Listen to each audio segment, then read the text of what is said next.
All right, I hope my voice is coming now. Let me know, please, if you have any difficulty with the sound. You are trying just new software. Peace of Christ, all of you. Is my voice coming? Am I heard? Do we have voice? We have sound. All right. Is the voice clear? Okay, there's any bad noise in the back because I'm using different microphone, different software. Everything is different. All right, sound good. I was trying another software. It's called Restream, and looked like that software was not functioning right, So what we can do? Anyway, I just want to make a short video. And I know you hate this word short video because my short video, it might be like 3 hours, maybe.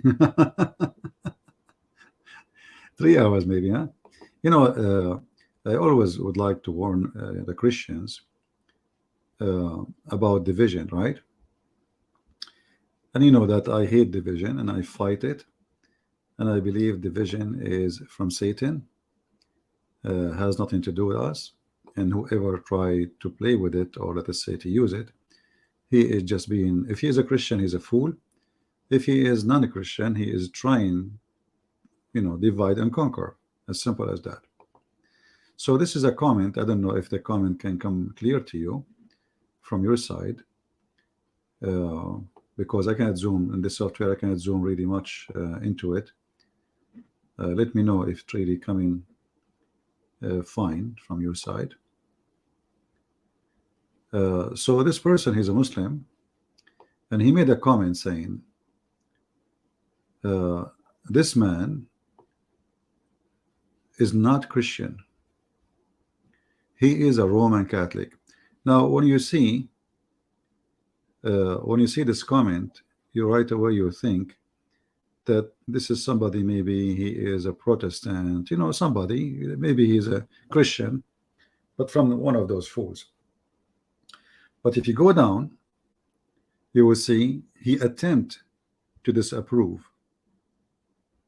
He attempt to disapprove true prophet.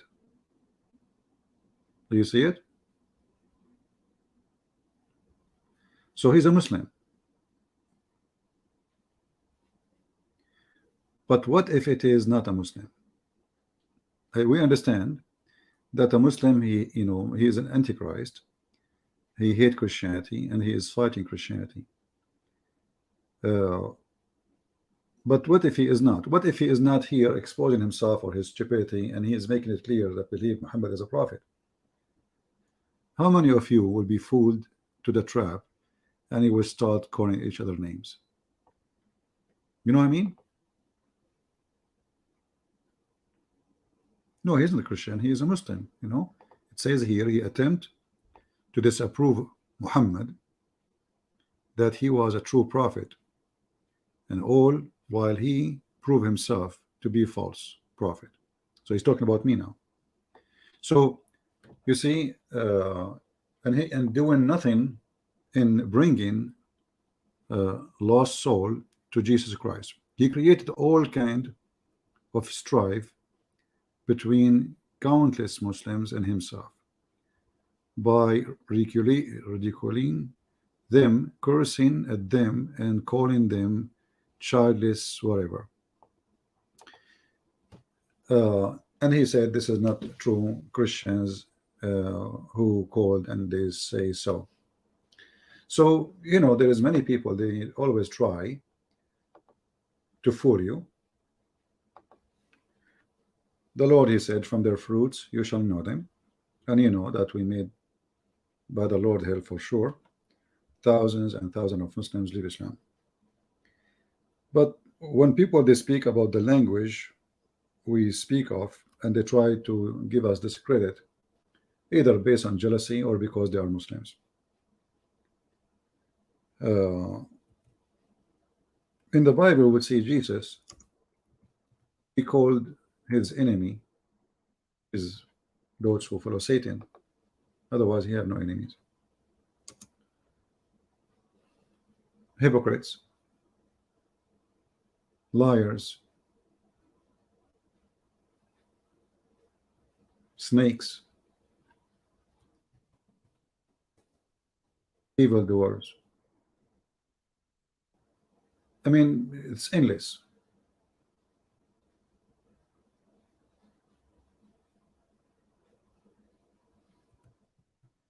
And yet somebody he claimed to be Christians. It's coming to you to teach you how Christians can be. The funny is that those people, they laugh at you when you believe in Christ, and the second you start attacking Islam, suddenly you are not a good Christian. So day and night they laugh at you. Day and night they make fun of you believing in Jesus as God. But the second you start putting them in their place, they start saying, this is not how Christians they believe. This is not how a Christian they act. This is not how a Christian talk. But you make fun of us non-stop for believing in Christianity, which is a Christian belief, right? I mean, you want us suddenly to be Christians? Are you so much like in love with the Christianity now? Here you see the hypocrisy and the devilish heart of those people. And you know, because the Muslim, they knew there's a lot of foolish people between us, yet they claim to be Christians, but the devil, he really took over them and over their heart.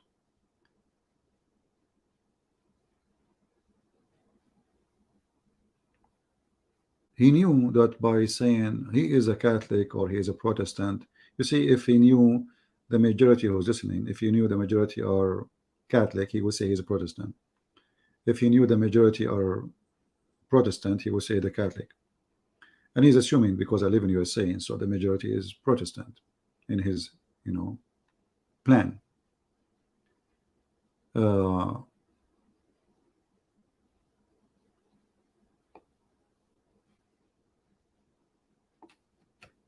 Always ask yourself, it's going to benefit who?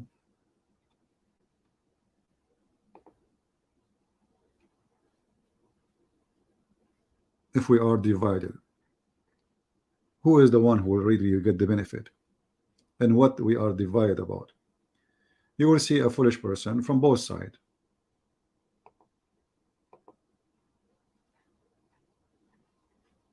And they even say lies about each other. Like some Catholic, they say the Protestant, they will not go to heaven, as if they are, you know, the ones who says that, as if they own the key and they are God, you know, they start giving the keys like the Khomeini. And the same from the side of the Protestant. And we are fighting those stupid people. Those are literally stupid. And they are both working against the Bible. Jesus said, whoever believe in me and die, he will live. So believe in what? Believe in the Father, the Son, the Holy Spirit. Believe in the crucifixion of Jesus. Believe in the coming back of Jesus. Believe in the day of resurrection. Believe that not everyone says to me, Lord, Lord, will enter the kingdom of my Father, but the one who do his will. Jesus never mentioned to you to be Catholic or Protestant. Those are names you came with. Or Orthodox. And they have nothing to do with the Christ order. Jesus, he said to his disciples, go and teach. He did not say go teach even any sect, just go teach. And the Bible says it clearly that this is the scriptures, and as long as they believe in the scriptures, who are you? See, if somebody he come with a new ideas or new belief, like Jehovah's Witnesses, obviously they are not Christians. They believe that Jesus is an angel and there's many gods, and God is just a God, you know. So obviously those are just a scam.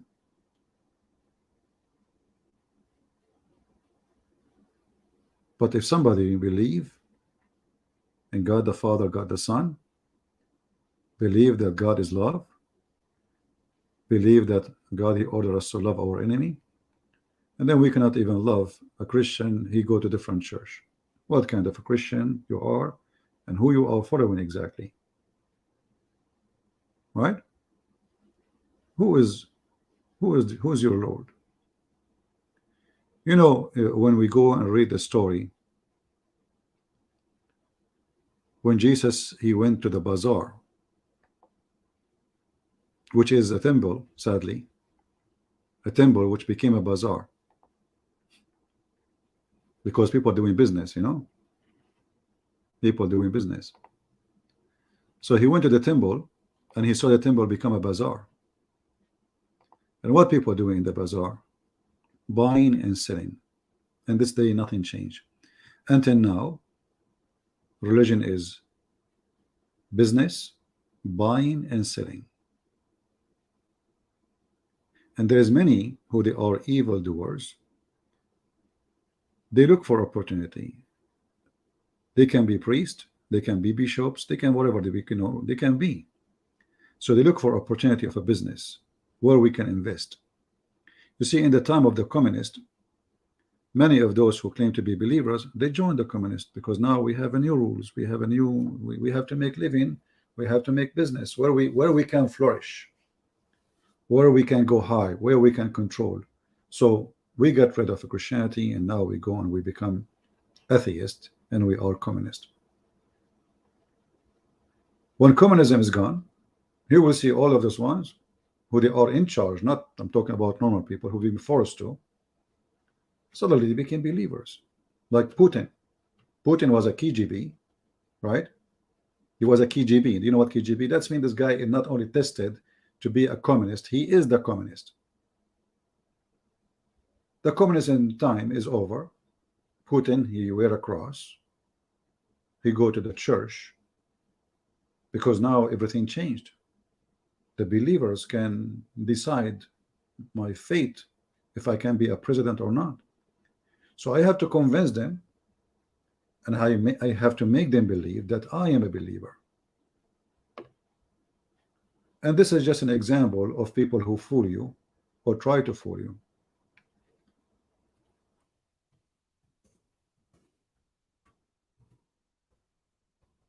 All of us, we knew not everyone says to you, Lord, Lord, will enter the kingdom of my Father, but the one who do his will. And the one who slaughter people, kill people, he is not doing the will of the Lord. And not only he is slaughtering people, he is slaughtering Christians.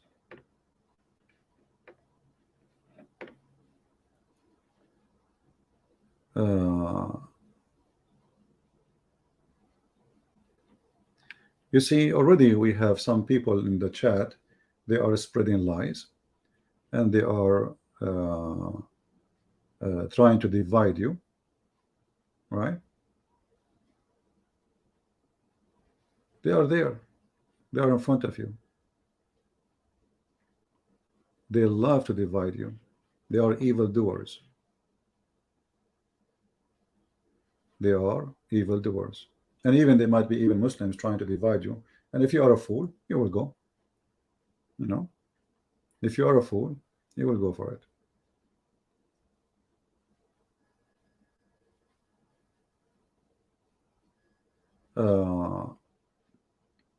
So I wanted to warn you not to let the foolish one, if a foolish one can fool you, how foolish are you?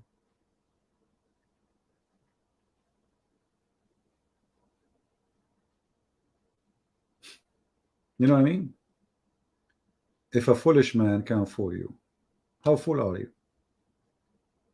Always think about those who try to spread division. What is exactly trying to accomplish? Are they trying to say there's a certain church will take you to heaven and there's a other church will not? That's false. Christianity is a belief of individual, not a belief of a group. Each one of you, he have a name in the front of the Lord. And each one of you, he have his resume is given to the Lord by your hand. And he don't care, trust me, if you go to the Catholic Church or a Protestant church, or even if you go to a church or not. Because who said if you go to church you are a good person, right? Christianity is not ritual. Christianity is not a bishop or a priest. Christianity is a belief.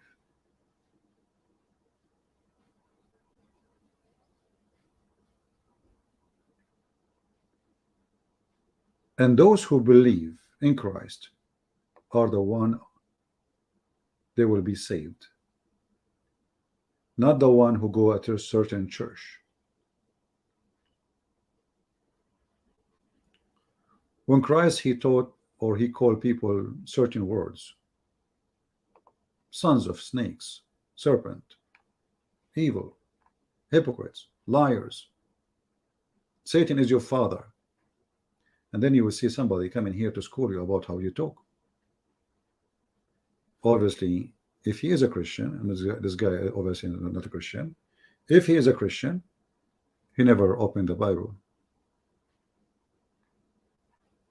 God curse those who don't follow him. God destroy the Jews when they don't follow him. God leave his protection from those who don't follow him, which is one more important.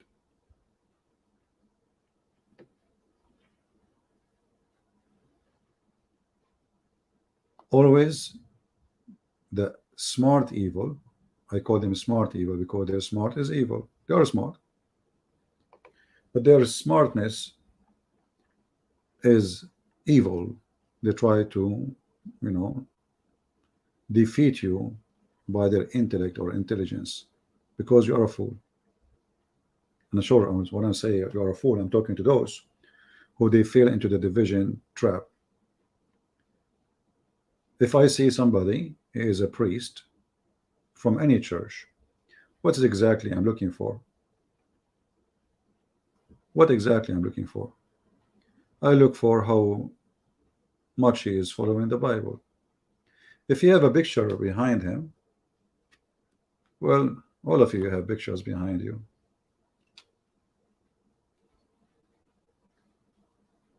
If you say this is sin and this is wrong, I agree. I don't believe in those pictures. But even those pictures, not because he's bad, but because the good heart he have in his heart, and this is the understanding for the scriptures.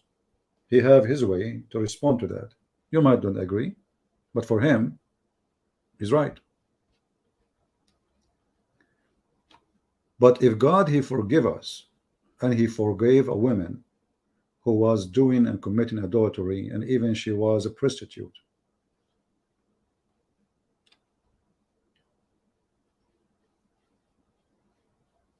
is that really what will make us go to hell because we have a picture?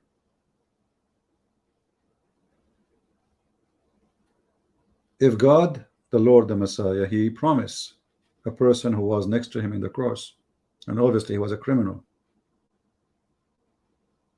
because they crucify only somebody did something big, and Jesus he committed a crime for them, even though the crime doesn't exist. He claimed to be God. So that person is not a person claiming to be God. That a person who is doing a crime, and his crime is big to the point deserve crucifixion. Yet the Lord he promised him to be in heaven, for he believed. So what make you go to heaven, what make you go to Christ, is you believing, not you belong to a church. This person in the cross, he never even stand for a second in a church. He did not even get baptism.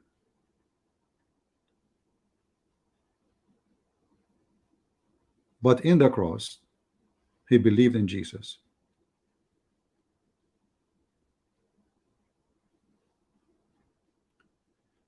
So I want you always to remember that, and not to let the foolish ones control your mind and your heart. There's a lot of liars, and the liars is the biggest business these days.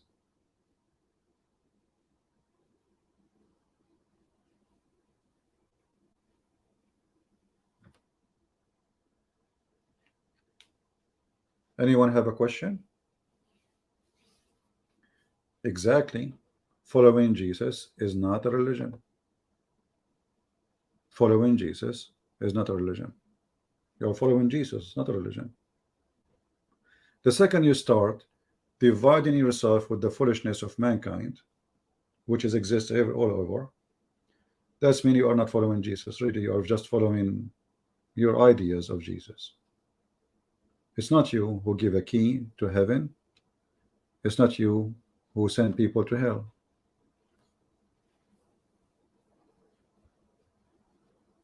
Right?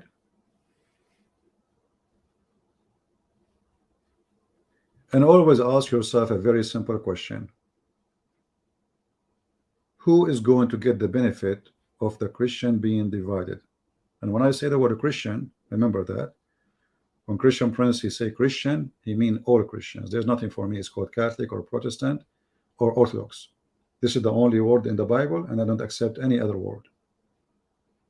This is the only word in the Bible. And if we are really people who follow the scriptures, then we should call ourselves Christians. Doesn't matter if you are Catholic or Protestant or Orthodox. So avoid using those words. Take my advice. We don't belong to those words. We belong to Christ.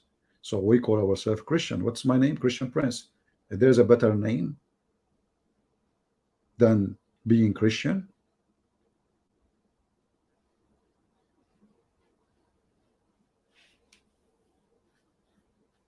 so remember always not to fall into the trap. Do we have any question, guys? And I apologize. I was trying to put this short live stream, and look how not many people are here, but it's okay. And I'm sure many they will try to say bad things in the comment, and we will not allow them. The vision is satanic. It doesn't matter it's coming from who. If it comes from me ever one day, remember that if I am the one who dividing the Christians, that's mean at that moment I'm not serving Jesus, I'm serving the devil. If I start dividing the Christians, is it possible for a Christian to the call? Actually, I don't know. I mean, here this program I'm using is a new. Let me see if I can activate this calling issue. This is like let us see here. It says invite. Okay. Well, yeah, we can. I mean, this is like a free trial. This is not like paid one. I'm just trying to see which 3D software function correctly. Obviously, some of them already fail. And let me post the link here. You can call me, but be sure, because I never use this one. I don't know how it works. Be sure you can, you can disable your camera. Disable your camera, and unless like you like to be in the camera, so like mute your camera or stop your camera, whatever you want to do. This is your business. And I think now actually, because we are sharing the screen, I don't think the camera will be open, but we will see.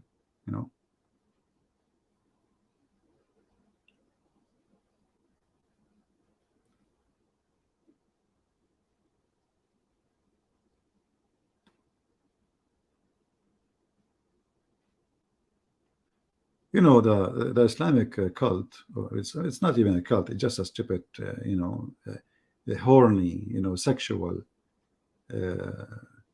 nude beach, like those nude beach. It's a nude beach. If I become a Christian, which one? Okay, Mr. Abdullah saying, Harun Abdullah, if I become a Christian, which one of the 1 million sect should I choose? Well, I don't know. You are saying 1 million sect look like your false prophet. He lied, because according to your prophet, false prophet, The most divided one will be the Muslims. The most divided one is the Muslims. According to your false prophet, we will be 71 sect. The Muslim will be 73. So when you say such a statement, is additional proof that you are a fraud like your prophet, and you are a liar, and you are trying to make a mockery, but your mockery is not working. Your mockery is not working. Let us show you.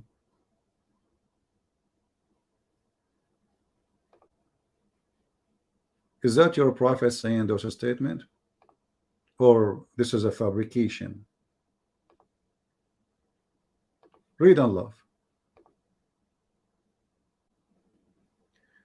Your prophet said that my people will be 73 sect. The Christian and the Jews, they will be 71, 72. Do you see it? So which sect, if somebody want to go to Islam?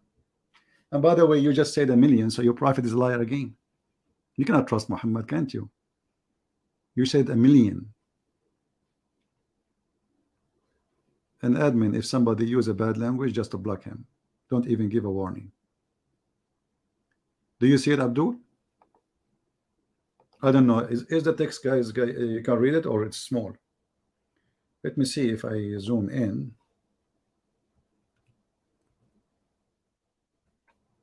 Is it clear? I'm not sure. Let me see if I change the shape. I guess that is not changing anything. That will work. That will be better, maybe. All right, that's a better thing. Bingo.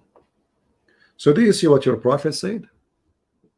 So when the Muslim, they try to make a mockery about division, we just said that any sect in Christianity is not really important. What is important is to follow Jesus.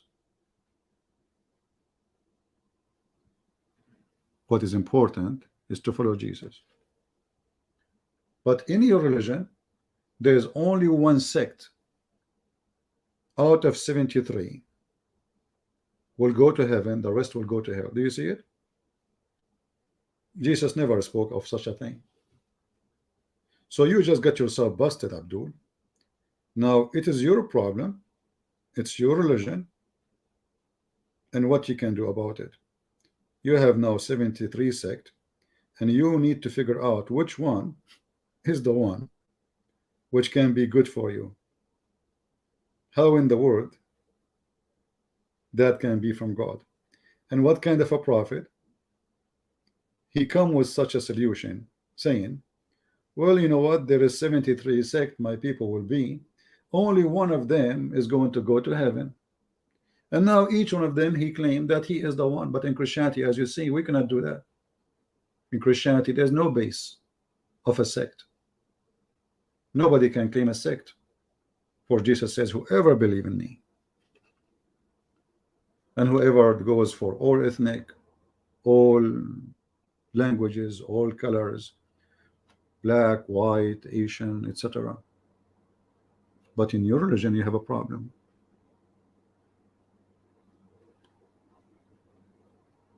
Do you see how easy to refute the lies of the Mohammedan? Guys, can you read the text? Can you read the chat? Is the chat is easy to read, or still not good for you? Let me look in my phone to see how it's working.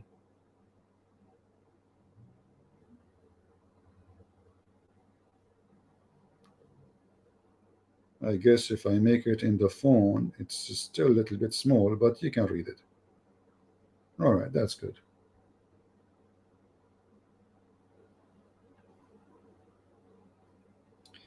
Well, we are using a free version of the software, and I guess they are not giving us now for broadcast the best resolution. Okay, we have somebody actually try to call. and I dropped him. I did not notice him. Try to call me again. Let us see if we can have you. Did Abdullah answer?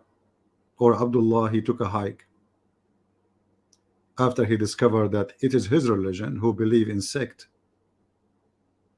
and one sect only will go to heaven, the rest will go to hell. And the funny is, this Muhammad, he says stupid things nobody can even accept for a second. As an example, in the Quran he said, oh, those who do good deeds, they will go to heaven. And then he says my nation will be 73 sect. One of them will go to heaven. So now there is 73 sect, they are doing good deed.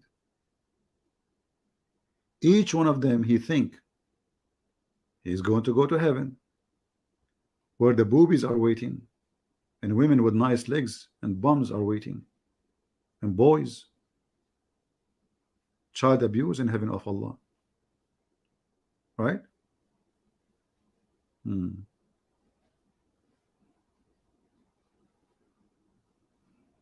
Any Muhammadan?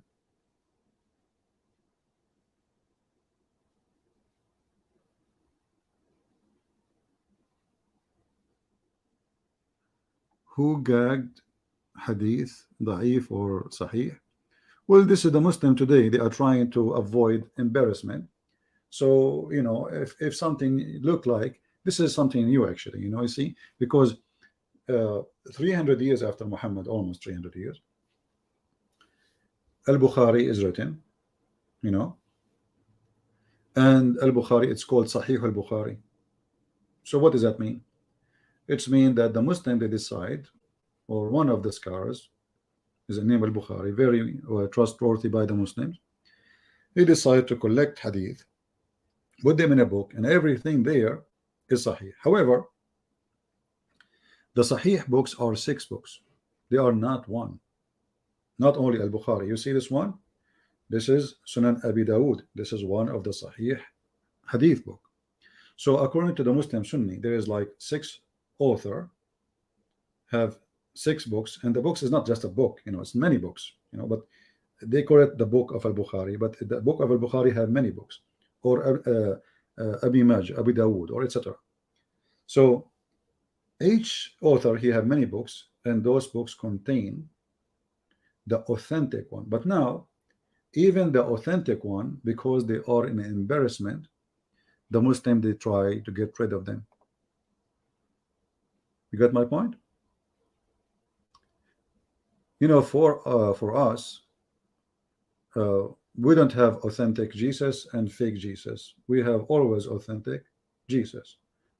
We don't have authentic and not authentic. The Bible is, which is approved by all the churches, is very authentic for us. We don't have da'if. You see, if a book rejected, it's rejected. Like the Mohammedan, they say to you, why the Christian don't accept the book? It's called Book of Barnabas. Not Barnabas, the one we knew. This is different Barnabas, who is exist maybe 900 years after Jesus. Will you Muslim, do you accept it? They will say no. Why will accept it us, you know? And our scriptures, not only written in books. You see, the beauty of arts, like here we talk about arts. We spoke about arts before, like icons, how icons, you know, icons is good to preserve history as an art or history record, but we don't worship icons. We don't worship pictures. But icons, the best about them, we have now icons goes back to the time almost of Jesus, or 100 years after Jesus. The mosaic, which is an art made by rocks, describing the crucifixion of Jesus, the person who carried Jesus, Peter denying Jesus. So the Bible actually preserved not only by writing, we have even more strong than writing, because you see, the earlier Christians, they were poor people, and they were writing in a material which is cheap, not leather, which was a material only very rich people, very, not just rich, they can afford it. Islam as a religion or cult established right away, they became a kingdom, and right away they have a lot of money. They stole all the money of the Jews. They have gold and silver and millions of slaves. So even though they have all the leather to write on, they don't have the Quran until now. Not a Muslim, he have the Quran.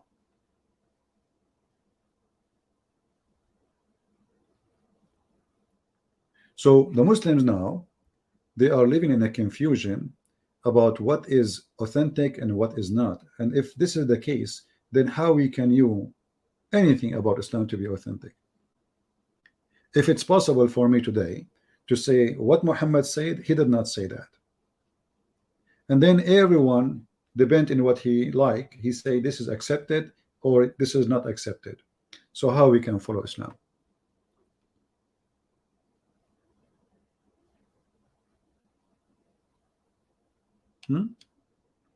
How we can follow Islam? As you see, Muhammad now saying, my nation will be 73 sect, and still he called them my nation, which means all the Muslims. But one of them will go to heaven. And now what is the difference between them? I don't accept this hadith, I don't accept this interpretation, I don't accept this, etc. I don't accept what you are saying. So now Islam then Islam did not become a solution to go to heaven. Islam became a delusion, if it was not a delusion from the beginning. Because as you see, you join Islam now, you are joining an opportunity of 72 cult plus one is not a cult. How you know which one? And this is all by the question of Mr. Abdullah, who asked us the question, which is very good. How I can join any cult of those? Which cult? If we ask the Muslim, which one of those cults is the Muslim one? We don't know what to say. You know?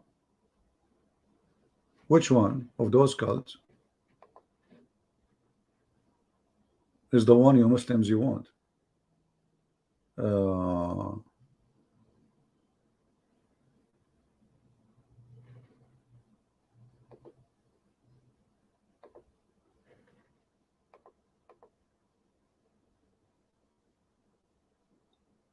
And you know, when we speak with reference and proof, not like them when they scream and shout and they claim that they have God. You don't have a God. You Muslims don't have a God. You never had one. And the proof of that, when you say you believe in Tawheed, how you believe in God, one God, you believe in Tawheed in the same time? How that work? Tawheed is a word mean unification, and then yet they say to you, we believe in one God. So how it is one God, and then this God is many gods? Because you just said I believe in Tawheed. You want to unify gods. And you know, even when a Muslim he says one, you see in the Bible it does not say the word one, it says echad. Echad is different from one. One is a number. And the second a Muslim he used the word one, which is a number. You ask him, is one is something created or not created? And then right away the Muslim, they will not accept to say one. They will say, oh no, this is not what we meant. No. Is Allah is one? Is one is a created or uncreated?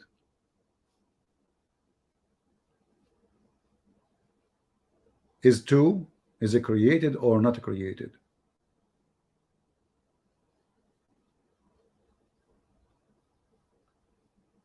And then if we want to talk about created, not created, we will leave and we will arrive to the Quran, which the Muslim believe is not created.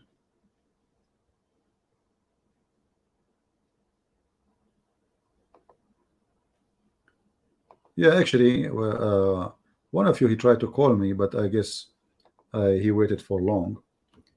And this is if somebody want to call, especially if he's a Muslim, I will take you for a snack.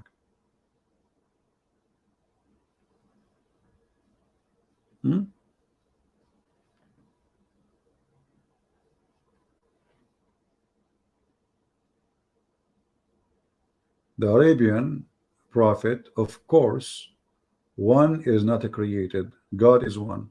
That's funny. I'm asking about the one, the number. I mean, this is funny. You Muslim, you say God is one. One is a number, and this is a created number.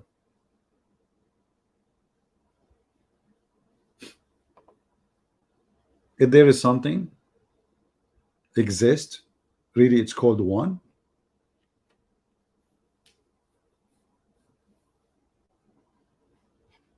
Let us see. We have a great Muslim. Hello.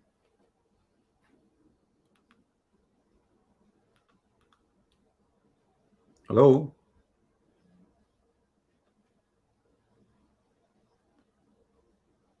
Are you there? I don't know if he's talking. I hear nothing. Is he talking, guys?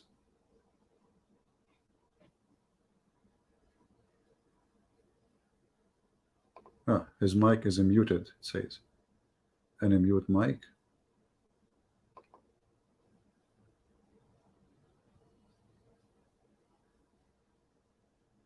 Let us see, different person. I don't know. Hello? Tracy, do you hear me? Oh, hi. Yeah, I can hear you. Yeah. All right. How are you doing? Yeah, I can hear you. Yeah.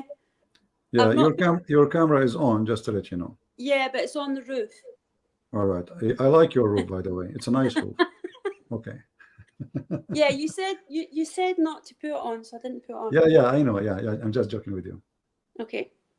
So, what can I ask? Can I ask something about the Muslims or something about Christianity? Whatever you like, go ahead. Right. Sorry. What bothers me when I've listened to you for about 2 years now. I'm one of the later ones coming to your show. Is the fact that the ones that can speak Arabic like you, the ones that know all the things like you can see and you know, and do they conceal it from the Muslims that don't know Arabic and hide all these horrible things that Muhammad was not a good person? Do you know what I mean? In the Middle East, if you live in the Middle East, who dare even to question or to say yes or no? Yeah, but or here even as to, well. Here huh? too, like in the UK and America and Yeah, still the Muslim community, most of Muslims, they live between Muslims. So if the more Muslims they come to the country, the more people they fear for anything. Like a guy, he hang a sign in his store in England. I don't know, I remember the story. Like it says Merry Christmas. They came, and he's a Muslim. The Muslim, they came to his store, they threatened him. right. And I don't remember the rest of the story. Maybe you can remember it. But so you think that the Muslim now, he live in the West, but especially in countries where the government is not tough. There's no government actually in UK. I mean, the police there is useless. Yeah, I know. We saw how Muslims, they attack the guy. His name The umbrella Mufti guy. Abu Harith. What's his name? The umbrella guy. The umbrella guy. Correct, Yeah, exactly. yeah. They attack him in his house, and none of those people get arrested. Yeah. This is telling you what kind of government you have and what kind of very filthy, stupid, ugly situation. So do they keep them sort of dumb, like not allowing them to know the true meaning of the text, and you know how you go into it all and all the awful stuff, and do There they is keep fear. them? Fear is number one. Number two, money. You Yeah, see, most of Muslims, they do business together, yeah, and if you lose your place in the community, they will cast you out. This is in case they do not harm you physically. So there is many things will be to fear. However, still there's a lot of people, they are brave, and they say, you know what, the world is big, I can live without them, and I will stay away from them. So they just move different location where they are not known, and they live with the community, and they will be happy in their life. So depend on the person how much he is willing to sacrifice in order to gain, to gain salvation. Some they say, well, who care, and I don't believe, but let them call me Muslims. So he's like he's an atheist in his heart, but what he can do, let them call me Muslims. I just want to say that since I've listened to you, I've learned like loads. Also a change in mindset on a lot of things as well. Like especially when they get saved on your, like that's what always made me come back to your live, when the ones that did listen to what you had to say and came out of the cult. So I think you're doing a great You job. see, many of Muslims, they don't say on mic they left Islam. Actually they text me and they say to me, please, I don't want to say it loud, I don't want to say it by my voice. So many of them, after even they call, they text me, they say you are right, but I don't want to be recorded, and I don't want to to say it with my voice, because Islam is very peaceful religion. So a lot of people leave Islam. Islam is collapsing. We saw the video of Yasser Qadi just yesterday, right? Yeah. And Yasser Qadi was speaking about crisis. He did not say some people leave. He said the crisis, and the crisis is our children are leaving, and he's not talking about one or two. When you say crisis, it's like speaking about pandemic or something huge, big. So when they speak about crisis of leaving Islam, and this is between each other, you see, if a Muslim he speak to me, he would deny. He would say nobody leave Islam. But now they are in the mosque speaking to each other. So now they admit the crisis that people are leaving. Islam is a stupid cult. It doesn't matter how much they try to defend.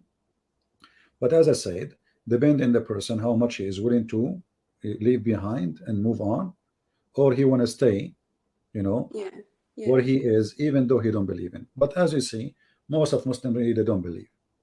All Muslims they listen to music. All Muslims they watch movies. All Muslims they play music. All Muslims they have even I don't want to go like in details, but they do everything which is not Islamic, and then they claim to be Muslims. Like this guy Mimi Hijab, he was interviewing Yasser Qadi, but he was wearing a jeans, and the jeans have holes like those fashion, for the boys, like a boy. I mean, how in the world you claim to be a person who, trying to invite people to Islam, and then you are wearing a jeans made in America or in China, and have holes in it to be fashionate, and then when he want to strike against the Chinese, a day before he shaved his hair, the chest of the hair of his chest. Yeah, I've seen that. And then he take off his T-shirt, and the T-shirt is wearing it's made in China. So they are just hypocrite. Those are making business, and a lot of money. And thanks to David Wood, this guy he became a businessman, and now he is famous. David Wood, he debate people, he made them famous. Yes, I know. Well, I tell everyone about you. I was actually speaking about you last night to my sisters. We pray for you as well, and you're the only person that can make me laugh. Honestly, It's not me who make you laugh. It is the stupid Muhammad. all right, sister. There is somebody waiting. Thank you very much. You can call again. You can call me again if you want to. Thank you very much. Yeah, take care. All right, we have another guest. We have the Amin. All right, how are you, my friend? Hey, I'm doing good, CP. How are you doing? Fine. As long as I don't have wives and 4 wives and 4 mother-in-law, I'm safe and secure. That's funny. That's good. That's good. I won't keep you long. I just had a quick question for you. The other day, I was debating like a prominent Muslim apologist. He was one of what's his guy's name? Shabir Ali. He was one of his like students or whatever. And he came on because I was talking about how, like the Bible, instead of us trying to prove that the Bible is not corrupt with like Dead Sea Scrolls and stuff like that, and just history, because Muslims don't care about history apparently, that we can actually prove it from the Quran, because it says Musaddiqun lima baina yadehi, like exactly it was between their hands, right? So I was saying that, and he came in, and I started saying, well, you know, if the Quran is so perfectly preserved, why do we have hadith that say like there was verses of breastfeeding or of stoning, right? I think it was where it says, this is Sahih al-Bukhari 6829. It says, I'm afraid that after a long time has passed, people may say we do not find the verses of the Rajam, stoning to death, in the holy book. Exactly. So, and then I brought up the hadith where it says, Sunan ibn Majah 1944, it says the verse of stoning, right, and of breastfeeding an adult 10 times was revealed, and the paper was with me under my pillow. And this is, of course, like, you know, it was preserved in the belly of the goat, as you say sometimes, which is true. Yeah. So the question I have here is, his rebuttal to this was, well, there were different types of wahi that were revealed, and not all of it was supposed to be in the Quran. But I'm just like, okay, there was also, it was revealed, like Zayd bin Thabit was commissioned by Abu Bakr to go and collect the various verses, and those were in the Quran. So how do you know? It's like there's so many different excuses that they make. The question is, this verse was supposed to be in the Quran. It even says it in the Hadith, but it's like, what do you say to them when it's obvious that they're lying? And the Muslims, because they look up to these people, they just believe everything that they say, even when you continually prove to them that what they're saying is not true. Like how do you combat something like that? It's very frustrating. Well, you know, first of all, Shabir Ali is not a legitimate teacher to be considered as a teacher, you know, and nobody considers him as a teacher. But you know, these days it's a business. You grow a beard, and then business is good, right? Right. Like Shabir Ali, he was quoting the miracle of number 19, if you remember, and I challenged him to count the words in the verse he quoted while he was speaking to David Wood. He mentioned them, but David Wood do not know Arabic, and he's not really a good debater. So he let him, like, why you don't ask him to count it right now? Count it. Let us see if they are what he said, the number he said. So you know, Muslims, as long they survive a debate, you know, they did not get humiliated. Muslim, they follow them because they are defending the faith anyway, not because they are really like superb, smart, intelligent. And this is why they avoid to come to me. And Shabir Ali, you remember, I don't know if you saw the video. You know, we will go and debate, and then he ran away. He bought my books. Actually, I saw him myself. He bought my books, and then a few days after, he contacted ABN TV, and he says, I apologize, I cannot do because I'm busy with my PhD. And since then, Shabir Ali is doing his PhD, and he will never finish, you know. And this is the case for the rest of them. However, all the Muslims, if I show them right now a video of Shabir Ali saying something, embarrassment, the Muslim themselves, they will say Shabir Ali is not God, and he is not a scholar. The same for Yasser Qadi. Yasser Qadi was their master, you know. I mean, Mimi Hijab, he keep inviting him for interview. Sheikh, ya Sheikh, ya Sheikh, and he's asking him a question. You don't bring a person for interview if he's nobody, you know, and you are the one that's asking the question, and he is the one who gave the answer. Obviously, he's a higher authority than you. So he was their sheikh until he shake their faith. And the second he said there is holes in the narrative, they flip upside on him and they start cursing him, and he is not a Muslim. And I will not be surprised if they say one day that he was paid by the Jews, you know. So they don't really, the Muslims, they are people who they are trying to cover the holes in the narrative, and any of their scholar, he says something, expose those holes, they wash their hand from him. As long as he is doing good to lie to the Christians, he is good. The second he got busted, we don't know him. And look, there's a Muslim, he said in the chat, he said hadith is not God. Hadith is not God. But if hadith is not God, how come Islam cannot be completed without the hadith? Exactly. Isn't it the Quran says that the best of the hadith is the Quran? So if hadith is not God, why Allah he make hadith? Why his prophet make hadith? And why you Muslims go by the hadith against the Quran? There's also, like, when they use that argument, I always ask them like, okay, well, if you don't want to go to the hadith, like for instance, if you the verse, I think it's Sunan Abu Dawud 44:49, where it says that Muhammad swore on the Torah. And they say, well, you know, this is graded Hassan by Al-Albani, but, you know, the chain is weak, or, you know, there's an issue in the chain. And I'm just like, okay, well, we can also go to like Surat Rasulullah. Like it also says that Muhammad swore on the Torah.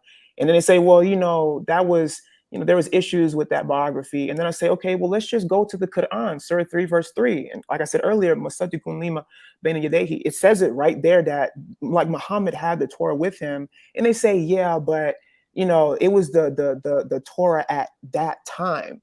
And I'm just like, okay, well, so you're saying that the Bible's corrupt now? They say yes. I say, well, how do you know that the Bible is corrupt now if you don't have the original to compare it to? I mean, obviously, Muhammad wasn't reading the Torah and the Injil, because if you just go to the Quran, it says that, I think it's Surah 10, verse 94, it says that Muhammad couldn't read or write. So it's not like he's reading the Torah and the Injil and saying, hey, you know, this is wrong, that's wrong, this is what it's supposed to say. It's like you keep bringing things up to them and they just have excuse after excuse after excuse. There's even a hadith, I think it's Sahih Bukhari 74:39.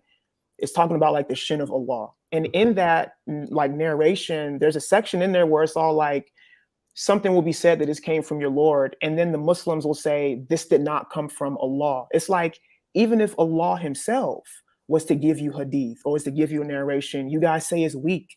It's like, it's frustrating having to deal with it over and over again. And I was just curious as to like, you know, what you would say about how to deal with some of that to get people to understand the ridiculousness of this religion. And you did a good job explaining it. When a Muslim, he says something to you, use their words against them. So let us say, as you said, they say to you, in the time of Muhammad, right, the Torah was not corrupt. But the Muslim, they claim that Allah, he sent Muhammad because the Torah and the Bible is corrupt. So if in his time the Torah and the gospel is not corrupt, then there is no reason for Muhammad to come. Secondly, the reason the Muslim, they say that the Torah and the Bible is corrupt, they say, the Quran says, يُحَرِّفُونَ الْكَلَمَ عَنْ مَوَاضِعِهِ. Okay. So they change the location of words, and the word yuharrif is coming from corruptions, actually. But the Quran speak about a kind of corruption which is very weird, which is changing the location of the word, right? Okay. So the Quran says in chapter 4, verse number 46, مِنَ الَّذِينَ هَادُوا يُحَرِّفُونَ الْكَلِمَ عَنْ مَوَاضِعِهِ. So from those who they are Jews, some of them, not all of them, they change the location of the words from its location, from their places. Yeah. So how Muhammad, he swear by the book which they say to you in their time to be accurate, yet the Quran says that some of the Jews, you see the translation is false, by the way. You see here it says they pervert words of their meaning. You know, the story what happened, Muhammad, he was the same, actually the same story here you see in about Muhammad, he had taken an oath. If you read the story behind this, you will see supposedly a Jew, he placed his finger over the stoning to death. He did not take the words, he did not rip the page. They are reading the same page. That's actually insert. If you go back 3 hadith, Sunan Abu Dawud 44:46, you see the story there where he tries to cover it, but then Muhammad says, "Move your hand." And here you ask yourself, how this guy, he did not know how to read Arabic, and now he is reading Hebrew. You know, so Islam is a very stupid religion, my friend. Just listen to what they say and use it. This is my advice for other Christians. You know, you sound like you are doing a good job, like you are learning, and you know, and you have a good memory. So listen to what they say, let them throw rocks at you, and then collect them and throw them back. Use their rocks, don't use your own. Right. Let the Muslim say what he want to say, and this is why they don't dare to debate me, because I use what they say, and after they say it, I say, "Are you sure?" And the second you say, "Are you sure, Muhammad?" and he take a hike. So I stop using it. Actually, I'm not using "I sure" no more. I try to forget about it, because he knew now, based on their experience, When I say that, are you sure? That's mean the trap is ready, and now we will put you in the cage. So Islam is just a stupid silly cult. And then if we ask the Muslims, okay, Muhammad was sent by Allah, what is the purpose? Right. If he say to you to correct the teaching, well, Jesus says love your enemy. I mean, why the Christian they will make this up? Jesus says if somebody hit your right cheek, give him the other one. Why the Christian they will? I mean, who like those things? We don't like it really, actually. I mean, if somebody hit me, I will hit him back, right? I mean, this is very hard. This is very tough. Who of us, you know, like to just forgive everybody? Everybody you see, anyone do harm for you, forgive. This is this Christianity. So if Muhammad he came to correct, well, he should follow the steps of Jesus. When Jesus, why the Christian they will say one woman, men they like to have many of them they like. There's men they sleep with women every day and every new day. This is why, you know, they wanna date, or you know, they are. So why a Christian man wanna corrupt a book and say you marry only one? Right. And then why Muhammad, who is claiming to be a messenger of Allah, and Allah is teaching ethic, then the ethic says you can have 4, but Muhammad is over the ethic. 11. And Muhammad, he can do as he wish. He can divorce as he wish. He have unlimited. The booty is as he wish. He don't even need to pay dowry for women. So everything about him is exception. And all cult leaders, they share one thing: they want your money and your women. All of them, even if they are claiming to be Christian, like a Christian priest. You know, he claimed to be Christian, but maybe he's a child molester like Muhammad. So even that we will find it in Muhammad. If we find the priest, he is a money worshipper, so he claimed to be servant of God, but yet he have a very, you know, he want to buy a jet for himself, like Mr. Dollar, you know. So he want to buy a jet for himself, and you have to donate for me so I can buy the jet, because the Lord told me. Who is going to believe in such a garbage? People are dying in Africa, right? If you have extra money, you know, the jet will not do anything to God, will not do anything to any of us. If you have extra money to the point you can buy an airplane, well, what about you feed maybe 1 million child in Africa who they are dying from hunger? So you know them from their fruits. And the Bible have, this is the golden rule: Muhammad the fruits is extremely ugly, disgusting, evil, sexually zero ethic, money zero ethic, trustworthy zero ethic. How many Muslims they say to us Muhammad is a trustworthy? How he is a trustworthy, and then he break the agreement he made with the disbelievers. He go to his own son wife when the husband is not there, and in their books, this is not a Jewish article, not a Christian article, in their books they say the prophet he flirt with her. In their book it says that Allah says to him, why you are hiding what is in your heart for the women? I mean, have you ever heard of a God he encouraged a man to have lust to a woman she is not his? And why Muhammad he need this woman? Already he had many wives. So what is the purpose? Nothing, except he's lost. So Muhammad, he is the God of Islam, and he is trying to make himself supreme. He changed his name from Qatham to Muhammad. Muhammad means the praised one. Right. So the Muslim they claim they worship God. If Muhammad is the praised one, who is the praised to? Allah. You know, the Muslim they say the one, number one, Allah is one, right? But who is the praised one? It's not Allah, it is Muhammad. This is his name. This is a name should be given to God, not to a man. You know, it's interesting, like when you just, I'm thinking about what you said in reference to that, like his real name is Qatham. And it's like the Muslims, and this will be the last thing I say, because I know there might be some other people waiting, and I appreciate you taking my call. But it's like when you said like, hey, like just listen to what they say, because common sense will just help you to understand falsehood from the truth.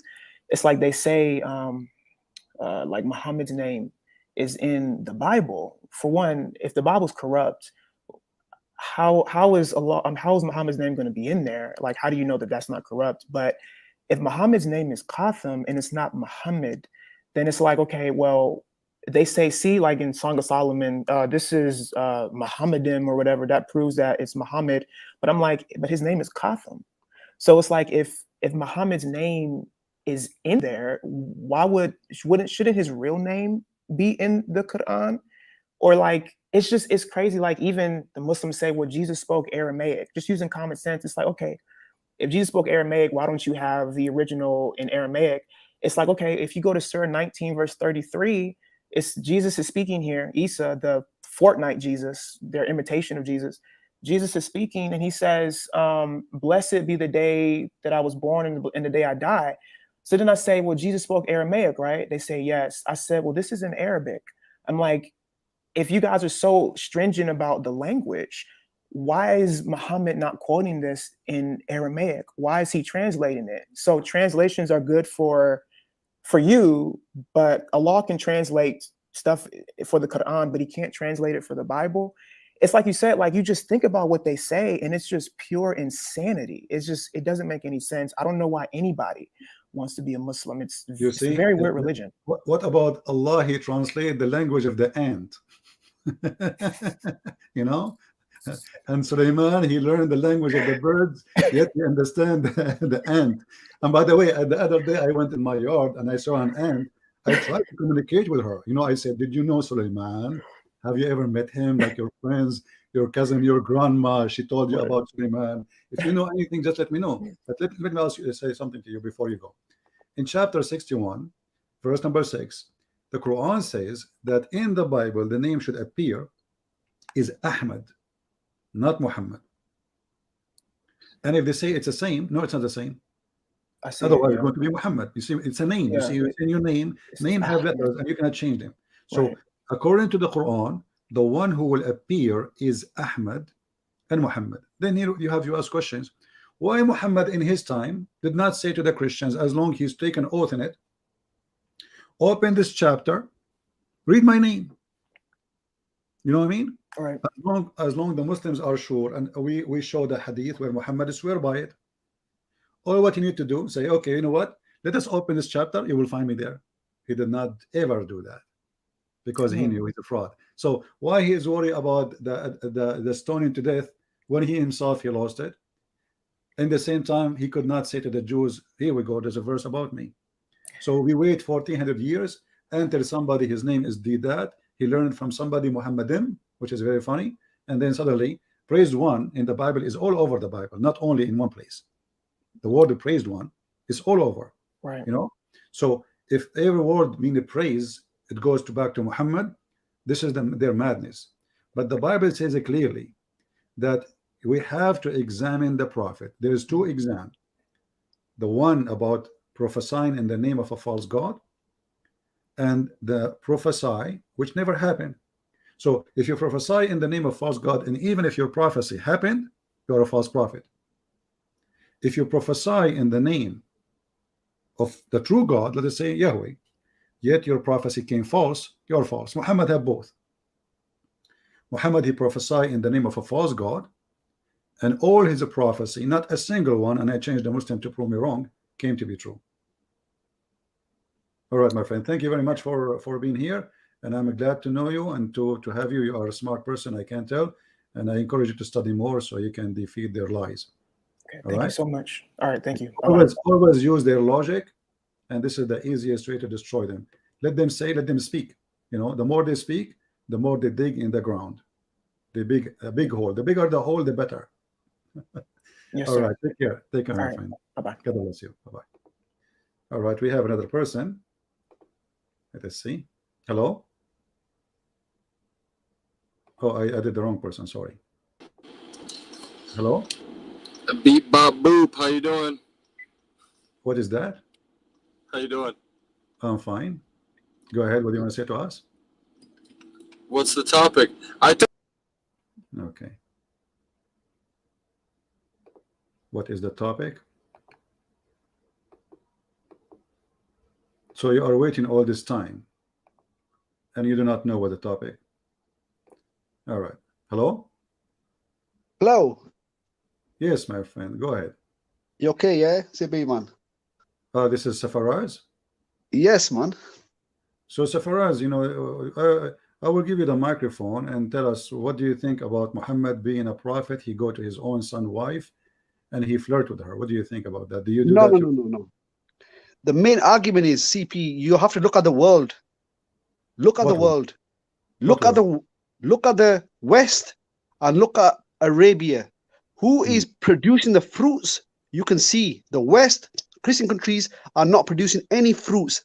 They have let the atheists and the LGBT take over Europe and USA. Okay, let But us the talk Arabs, about. they are very strict. Okay, hold on. Is Islam is LGBT strict. is LGBT in Islam? This is not the Christian who they arguing. This is the atheist. Is LGBT or promoted to be imams in Islam? The LGBT purport to be imams. Yeah. No.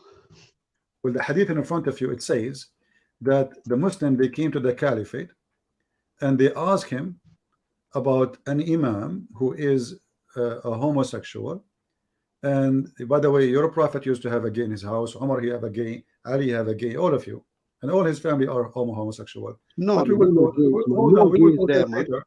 So they come to the caliphate and they ask him about an imam who is praying, leading the prayer. And the Muslim, they are saying, Muslim like you, they are saying, we are praying behind of an imam who is a gay. Is that okay? Do you know what Omar he said? Oh, sorry, the Caliphate Uthman. He said, no problem. The hadith in front of you, read it. I went to Uthman when he was busy and said to him, you are the chief of all the Muslims in general, and you see what has befallen you. We are led in Salah by a leader, fitting trials and affliction, etc. And we are afraid of being sinful in following him. Uthman said, Al-Salah, the praise is the best of all deeds. So when the people do good deeds with them and where they do bad deeds. Yeah, why you stop? Because I can't see the other part of the screen. Okay, hold on.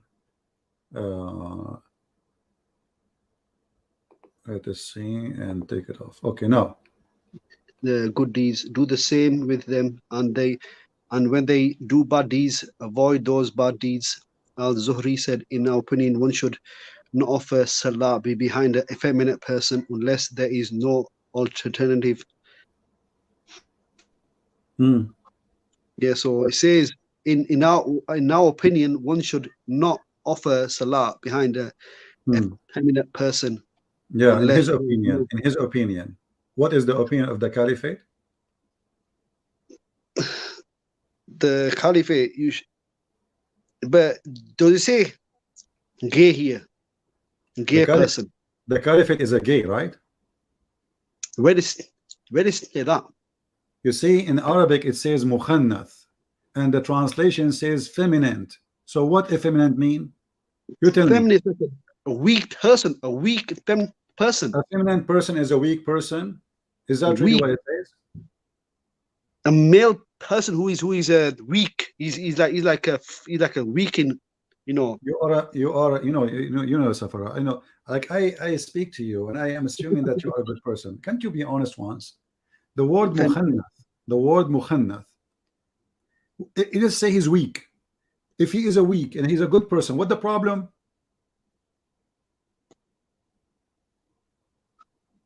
You said he's weak. This is coming from effeminate. This is not about being weak. He's a female guy. Why you want to lie? And now here you see that you Muslims, all of you are a bunch of gays, and they're proven in front of you. Those are Muslims coming to the caliphate complaining that this guy is tempting them.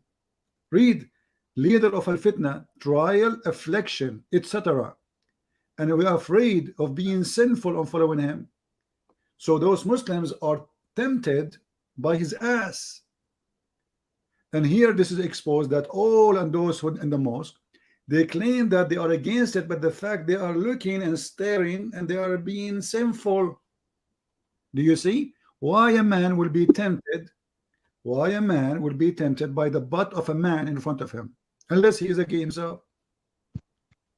So you speak about homosexuality, yet the whole Quran and the Quran in front of you, show me where in the Quran it says that homosexual, they will not go to heaven. Go ahead. No, I'm sure the death sentence in it for the homosexual people. Shut Yeah. up and answer. Show me in the Quran one place where it says homosexual will not go to heaven. No, it doesn't say that. Why? Well, I don't know.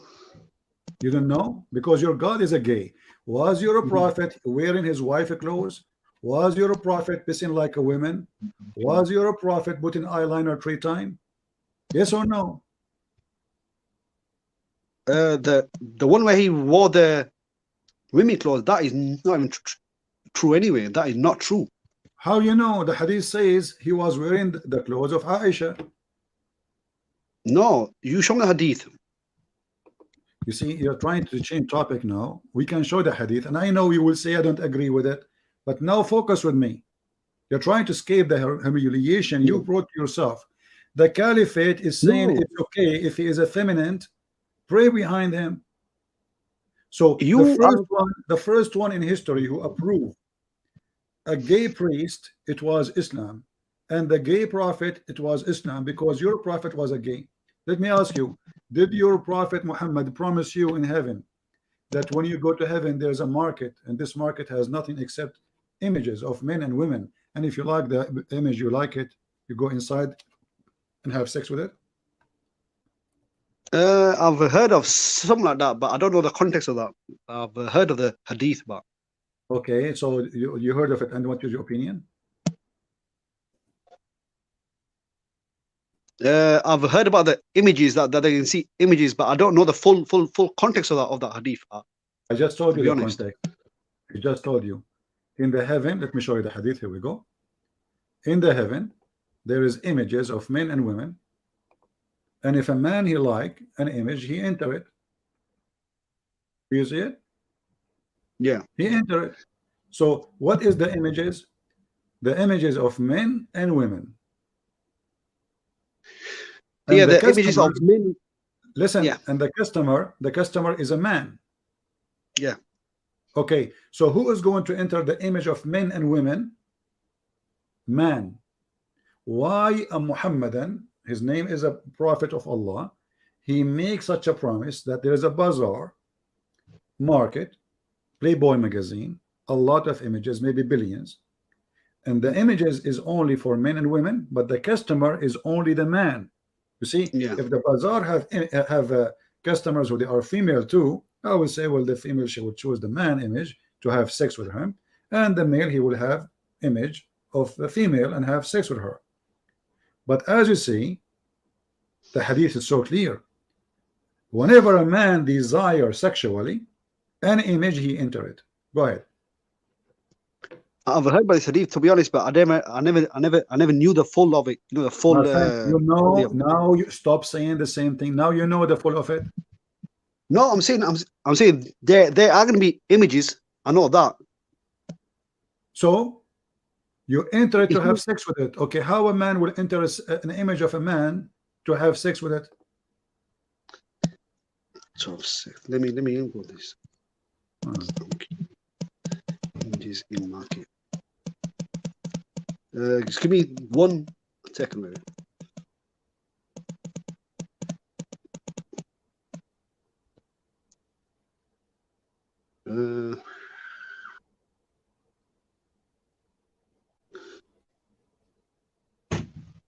This is a link trace. Buying and selling so we have monetize image. Scholars see. Right. Your Majesty, right. Thank you for saying it right. Yeah, and then give me 2 seconds. No, give me two seconds. Right. This is a hadith here that you've just quoted now. Yeah, I've just read it on Islamic website. They say it's weak.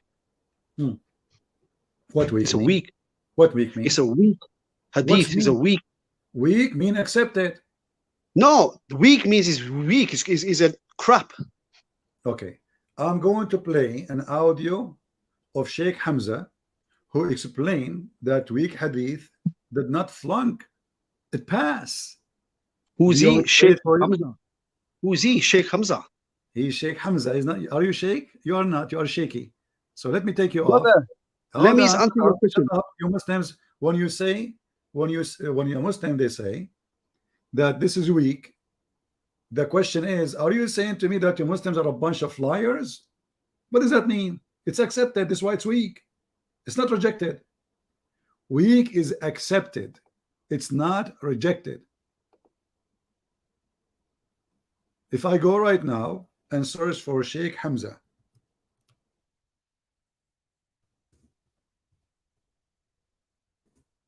weak hadith. I don't know if my microphone can capture the sound because I'm playing it in the browser, not in the real YouTube. Let us see if that will work. Prophet Muhammad sallallahu alaihi wasallam. Yeah, they have advertising, you know, the beggars, you know, pay us money. Yeah, let us pass this advertising. All right. So when the ulama say it's a weak hadith, it passed. In other words, it's something that cannot be proven to not have been said by the Prophet. Guys, did you hear it? Was the sound coming right? Did you hear what he said? Or I shall play it again. When the scholars they say weak hadith, that's mean it pass. It pass. Stop the game. Margin of error is greater than in a Hasan or a Sahih. So how did the ulama deal with that? The ulama dealt with it by saying that for fadail al-a'mal, those actions that are virtuous, you could use a weak hadith if it was a virtuous action and it didn't relate to a hukm. In Aqidah, the opinion of the Ash'ari and the Maturidi is the hadith has to be mutawatir. That you can't. That's why a hadith like the Nur al-Muhammadi, which is yeah, it's going now in more details. So the Da'if hadith, actually, this is why it's given a rank. Otherwise, Muslims will throw it in the garbage. You see, if this is not accepted, we throw it in the garbage. Why it is in the book? Because simply we cannot throw it in the garbage. Can we? We cannot. And actually, when Muslim they say this is da'if, that is not accepted, that's mean Islam is very selective and elective. That's mean you Muslim play games. And how in the world anyone will know what Islam is? Because what is da'if for you is sahih for somebody else.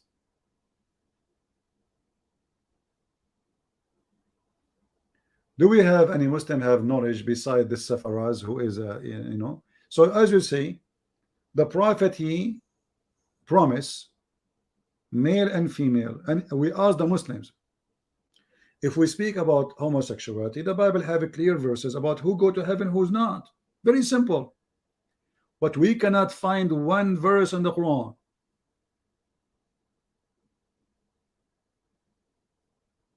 against it that you go to hell. In fact, the Quran says aduhuma. How we aduhuma? If we go to the interpretation by the Muslim, the scholars, you throw sandals on them.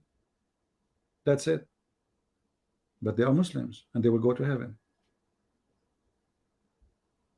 And actually, every Muslim in heaven, he is promoted to be a homosexual, because the Quran says it clearly, whatever you wish. And you can watch my debate with many Muslim calls before, if we can call them debates. We asked the Muslims, what about somebody want to have sex with you, or the Prophet? He's a man. He said, so what?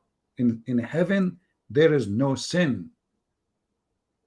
The Islamic heaven, there is no sin, which means anything is possible and sin is not exist. So you have sex with a male, it's okay.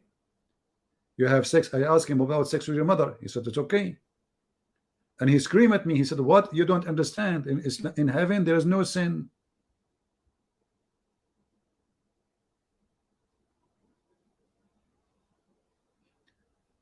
Do we have anyone?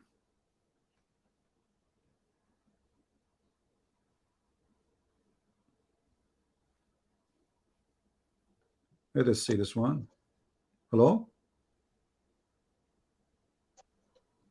Hello? Mr. Judgment. Hello? Yes, my friend, you are live. Hello? on air. It's the same person. You kicked me off, and now you bring me on Yeah. again. Yeah, Mr. Judgment Day. So in the Judgment Day, what will happen to you? You will get extra meal to sleep with them. TP, my argument from the start when I called you is a simple question. What? Why Christianity has not succeeded in this world, in We are the West? succeeded.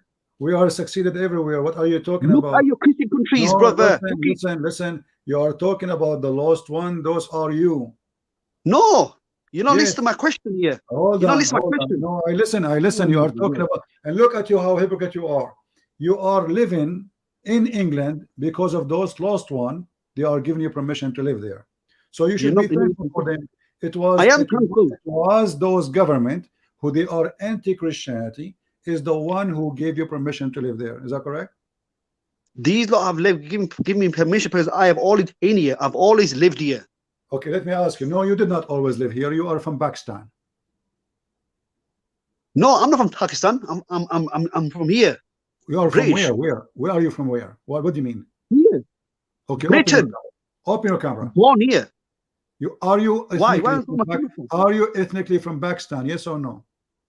My parents are from Pakistan, but I'm not from Pakistan. I'm from okay. here. So why if Pakistan is successful, why your family run away from Pakistan to live with government approved gays? At that time, when my family lived here, at that time, but now, what about now? What about now? What about now? Why you stay there? What? We've all been here. We've all been here. What always you been here? You came here. Listen, I'm asking you now. The government of England, they have a Muslim minister. Did you see him dancing in the festival of the gay and the lesbian? Which one? There's only one. The one who resigned just before.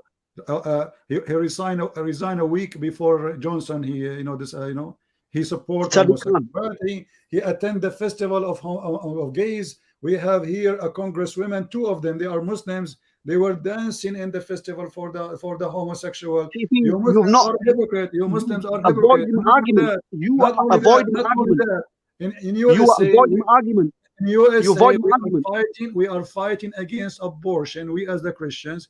And you, where are your Christian countries, CP? Where are your Christian countries? You voted for abortion. Where are your Christian countries, CCP? Where are your Christian countries gone? They've gone. Failed. What? Where are your Christian countries? UK was a Christian country. Christianity is not a country. Christianity is not a country. We are in the globe. This was a Christian country. England is a Christian country. Listen, stop saying, screaming, and being stupid. Christianity. I just posted a video a few days ago in Patreon. It was an interview with Mr. Lee, who was a prime minister of Singapore for many, many years. And the Buddhist or the Chinese Buddhist, they asked him, aren't you worried about a high number of educated people in Singapore converting to Christianity? He said, and he is not a Christian, he said, why I'm going to be worried? Christians are law-obedient citizens. Islam is a problem. So Islam failed everywhere. Islam failed to bring security to Muslims. Islam failed to bring justice to Muslims. Islam failed to bring prosperity for Muslims. Go to Bangladesh, go to Indonesia, go to Pakistan, go to India, whatever Muslim they live, go and go and go. And then when the Muslim they need security, they ask the Christians. When the Muslim need to free Kuwait, they ask the Christians. When the Muslim they want to defend the Muslims in Bosnia, they ask the Christians. This is the truth. You fail. And when the Muslim they get sick, they come to the Christians. Their prophet told them the medicine which is a priceless, the necklace seed. The necklace seed is the solution for all disease, yet nobody believe in it. What happened to the camel urine? Nobody believe in it. So you Muslims, you fail. Christianity is a flourishing. Do you know how many Christians in Afghanistan? Don't you notice I am an Arab Christian? Don't you notice that the son of the founder of Hamas, he became a Christian?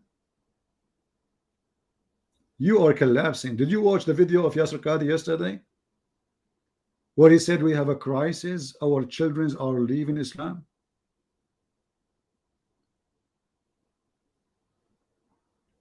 So the Muslim, when they speak about success, we laugh.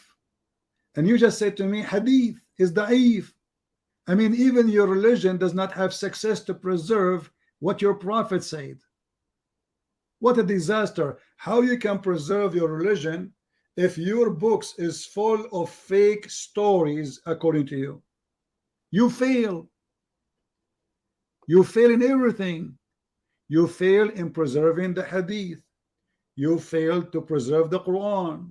If we ask you now, okay, the hadith says, and the Muslim agree, that Allah gave the women order to do breastfeeding for adult 10 times. Where we can find the verse?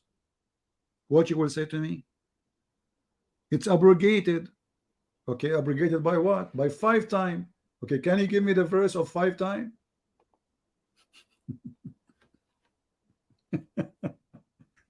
Supposedly now they fix it. What? They fix it. It's fixed. So it was 10, and now it became 5. Where is the 5? And why this verse is not the Quran? The Muslim, they claim that the goat ate it. You see, this is a bigger lie. If the goat ate the verse, did the goat eat your memory? You fail. So you fail in preserving the Quran. The Quran, according to Umar, was equal, according to Aisha, was equal, the chapter of Al-Baqarah, equal to the chapter of Al-Ahzab, and even bigger Al-Ahzab. So in one chapter alone, you have more than 100 verses are gone. In one chapter. What happened? So you fail in every aspect. And then you speak about, you know, success.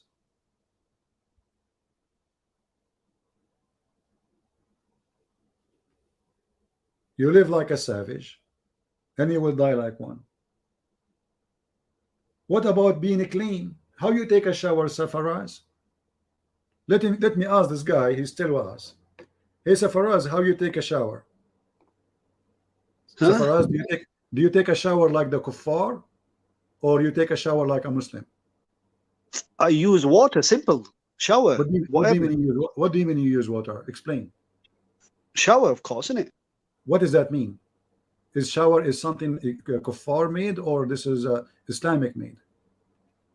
It doesn't matter who made it. Who doesn't matter who made it. Do you use shampoo? Yeah. Do you use shampoo? Okay, why you Yeah. use shampoo? Why you don't do it the same as the Prophet did it? There was no shampoo at that time. Simple. Okay, read for me the hadith then. Oh, you know what is, yeah, here we go again.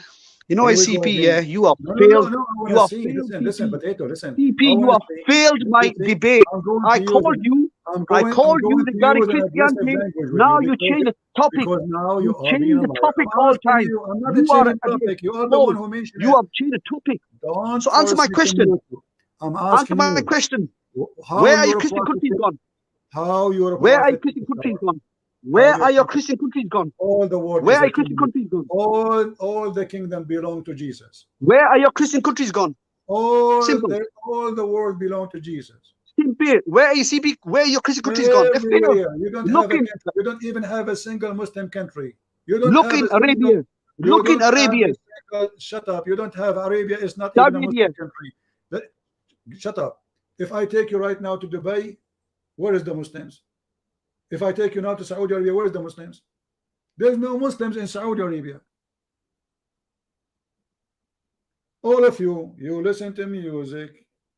Most of you are homosexual. Most of you are sex tourists. Most of you listen to music and play music, and not most of all of you. But the music is haram. And Muhammad, he says, those who play music, Allah will make them pigs and monkeys. You're a monkey, my friend. And now we're speaking about success. This is Muhammad taking shower. How Muhammad he take a shower? with women blood from period and dead dogs and stinking garbage. And you are asking where is the success of Christianity?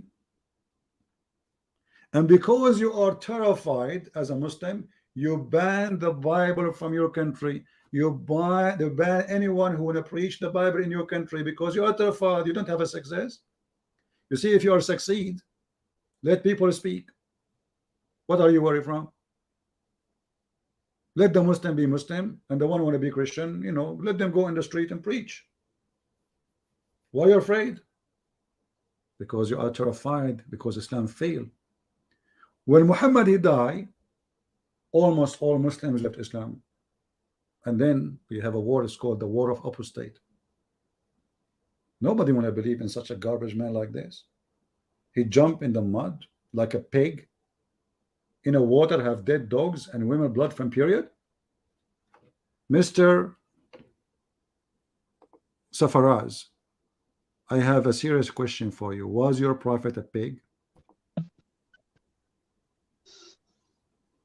I'm asking you. You are with us. Was your prophet a pig? Look, you changed subject again. Why? Not. I'm talking about the success. I'm talking about the success. The prophet. The Arabian success, brother. The all Islamic nations. The all Islamic nations. You name me atheist country. You name me atheist country in Arabia. You name me one atheist country in Arabia. Go on. Just shut up. That is actually additional proof of your failure. Because when you don't allow them to say we are atheists, that's because you are a terrorist, not because they are not there. I mean, do you see the stupidity? This is your failure.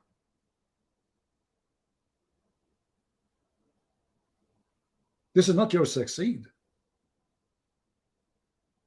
You force people to be hypocrite. They don't dare to say we left Islam, but they are atheists. Here we go. We have the apostate prophet, very well known, and Abdullah Samir. Many Muslims, they have even channels on YouTube, and they speak loud and open, but they don't live in the Middle East.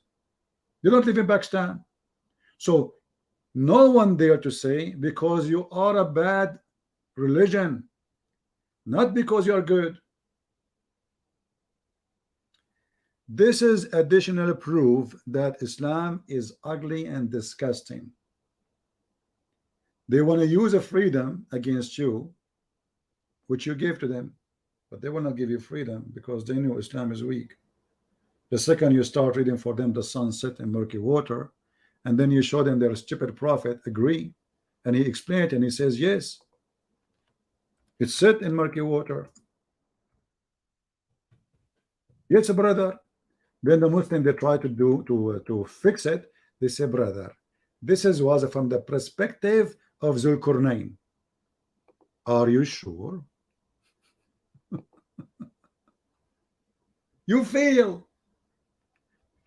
And when the hadith is sahih, you say it is not sahih. When the hadith is authentic, you say it's not authentic. Do you remember the previous hadith, what he said to me? It's not sahih in chain. Sahih in chain.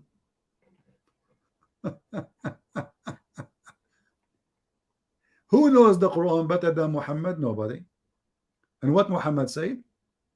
The sun set in a muddy, hot, boiling water. That is your prophet. Right? And actually, one of your friends, I don't know if this is you, he says God increased them with their sin. The Muslim believe that God, he make you more sinner. If you go in the Quran, just to show you how evil, stupid Muhammad is, he said the following.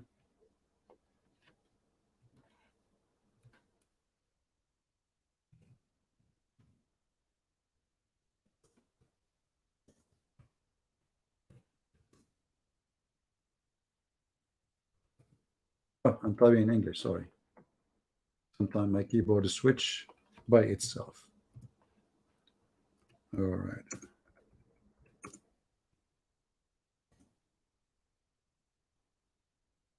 Read and love. Who is the one who make somebody not a believer? Allah. Who is the one who made a homosexual homosexual? It's a destiny. Allah. Don't you Muslims believe in destiny? Even the sin of Adam is a destiny. The thief is a destiny. The fornicator is a destiny. So homosexual is a destiny. He did not choose. In the top of that, who is the one who closed the heart of people so they will not believe? Allah. Read it. The chapter of the cow, because Muhammad was a Hindu, saying that Allah has set a seal upon their heart. So why Allah he sent the Prophet Muhammad if Allah is the one who set the seal?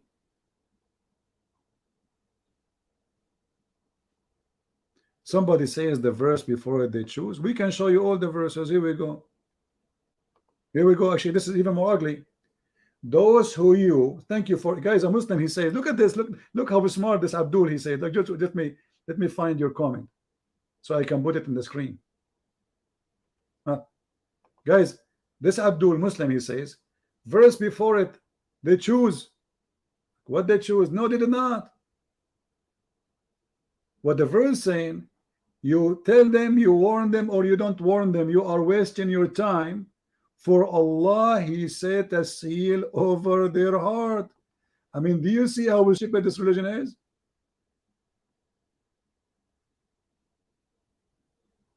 Why they don't believe? Because Allah put a seal in their heart.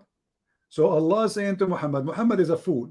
He's trying to explain why nobody want to believe in me. Because you're a donkey. Because you're an idiot. And this verse is proving that. So he's trying to give himself excuse. Why don't believe? Because Allah, he set a seal. So now, Muhammad now, he made a disclaimer. Not because I'm a stupid prophet and I say lies and stupid things and nobody want to accept. No, no, no, no. This is not the reason. But because, brother, Allah, he put a seal in their heart. So you warn them or not, it doesn't matter. So he wanted to fix it. He wanted to fix the eye of Muhammad. He make it more blind. Any other Muslim, you will give it a try? Let us see. We have another person. Hello. Hello, Christian Prince. You're welcome, my friend. You're live on air. Yeah, just to let you know, I'm Christian. Is that fine? Yeah. Sure, sure. Go ahead. Thank you. Yeah, Christian Prince, it's been kind of a long time, and good to hear from you. And thank you for giving me the opportunity to speak with you again. So Christian Prince, I just want to say thank you from the bottom of my heart for what you are doing. I'm really happy that I get the privilege and as well as others to learn from you regarding the Islam. And to be honest with you, I haven't been gone to school for some time, but it is an honor to learn from you, as you have been a teacher after the Lord. And I really thank you that it has learning polemics on Islam has improved me in various aspects of my life. And just recently, because I learned from your references and how you reach out to Muslims, how you reach them out to Christ, I too applied the same. And I was really, really glad when Muslims eventually they left Islam and they left for Christ. And I really love the stream about you, about today's one regarding the division and how it is important for Christians to come in unity. And it is very important for us Christians to be united as one, because the Constantinople is one example that we really need to, if we as a Christians, that we need to learn from history, that we need to stick together as one and everything. And I really like the way you posted the references from the Quran, how like Satan wants to cause enmity between Christians, and which is an eye opening, because this is how the Muslim did devise us to bash one another, to cause divisions. And ever since that time, ever since I reflect on what's been said, I've been really, really aware about um, whenever Muslim they use these tactics to cause divisions. You see, Christ, my friend, because he is Lord, and then all the forces of evil, even though they hate each other, they will be united against him. And this is can be found in Luke chapter 23. So the pilots became a friend with each other, but yet in that very day, but before that day, they were enemy to each other. So if we allow them to be united just because they hate Christ, how in the world we allow them to divide us when we believe in Christ? You know what I mean? Yes, that's true, CP.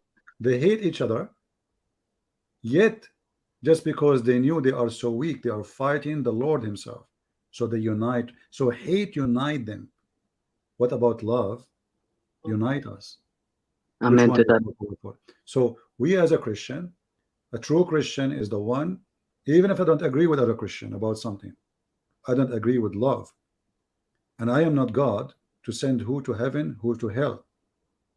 So if I don't agree with you in something, as long you believe in the Father, the Son, the Holy Spirit, you believe in the crucifixion, the resurrection, you believe that there is no salvation except by Christ himself, he is the way and the only way. You believe in what Jesus said, that he is coming back, and he is the one who will resurrect the dead, and he is the one who will take us to heaven. You are a Christian. I have no right to say to you, you are not. If you believe in the book of Luke, the book of Mark, the book of John, the Bible, the gospel, you are a Christian. The one who bring other scriptures, he is not. The one who denied that Jesus is the Son of God, he is no Christian. Who is the Antichrist? The one who denied Jesus Christ to be the Son of God. So the answer is very simple for unity. Unity always will make the devil angry, and the Bible make it clear. There's no Hebrew, there's no Greek, there's no free, there's no slave. For all of us, we are one, united by his name. That is the Messiah. Anything else, my friend? I meant that, CP. The thing is, honestly, to be honest with you, if I haven't come to know about you, I would have before in my former life, that is, like, I used to bash Catholics, my Catholic brothers and sisters, because of what I've been told about. But after coming to know about you, after coming to hear about what you teach and everything, it is really truly an eye-opening. And ever since then, I've been loving my Catholic brothers and sisters. And it's kind of true what you said, because who fought for in the against the Islamic invasions? Crusaders. If not for the Crusaders, the whole world would have been Islamized. And that's the fact. That's a fact we agree on. Exactly. And not to mention, they gave a precious blood. They gave a precious of blood to save us from Muhammad evil. Yes, CP, and not to mention, like, when you share to us, like, it doesn't matter of Protestant or Catholic or Orthodox. The moment you say you believe in Jesus, the Muslim, they don't care if you're a Protestant or Catholic or Orthodox. They don't care. They will just behead you. They will just kill you. And that is why that is an example why we must unite, why we must remember that we are brothers and sisters. And I really, really thank you for that, Christian Prince. And if I was a leader, if I always have this in my mind, that in my heart and mind, that if I was a leader, I would really broadcast your channel, broadcast your live stream videos all over the world, all over the nation. And that's why I'm doing my best to, while I'm nobody now, but I'm doing my best to share to others, to post references of everything. And God willing, if the Lord tarries, I would love to translate in my own mother language, my mother tongue. And yeah, what is your mother tongue? I'm Nepalese. Okay, well, I will be happy to hear that. Feel free to translate, and when you have it ready, let me know so we can tell everybody. Thank you, Christian Prince, and please keep up the good work, brother, and God bless you. And please don't stop. And whenever you say that, you wish that you wake up, that you don't hear this garbage, but you gotta do it at times. That really hit me hard, because somebody has to do it. Exactly. All right, Who would have done it? God bless you. Thank you, Christian Prince, for this opportunity. God bless you and everyone in the stream. Thank you. So here we have a guy. He is a fraud. His name is Podester Felon. He's a felony. I give you opportunity to prove your lie. You said read the Roman Catholic have different gospel. You are a fraud. Actually, I saw one before. He said the Catholic, they changed the 10 commandment. Go read it. My friend, they are liars. Never believe those garbage people. They are liars. They are deceivers. This is the same guy who said Muhammad is a prophet. Mr. Felony didn't have a different gospel. I have all printed here. When I was a kid, I went, my family, they are Orthodox. But they are not like other people who they are like, oh, don't go here. They don't, as long you are going to a church and the priest is a good person, it's a good place. So I study in every single church, since I was a kid. And this is why I know that what they say is absolutely a lie. When I was a kid, I went to the Orthodox, to the Catholic, to the Protestant, and I did not see the difference. They are liars. They are false. They are hypocrite. They are satanic, trying to deceive you and divide you. Unity is from Christ. Division is from the devil. Believing in Jesus, what unites us. Not believing in a bishop. Not believing in a pope or a patriarch. It doesn't matter what a church name. Never, never, never trust the man. We trust the Lord.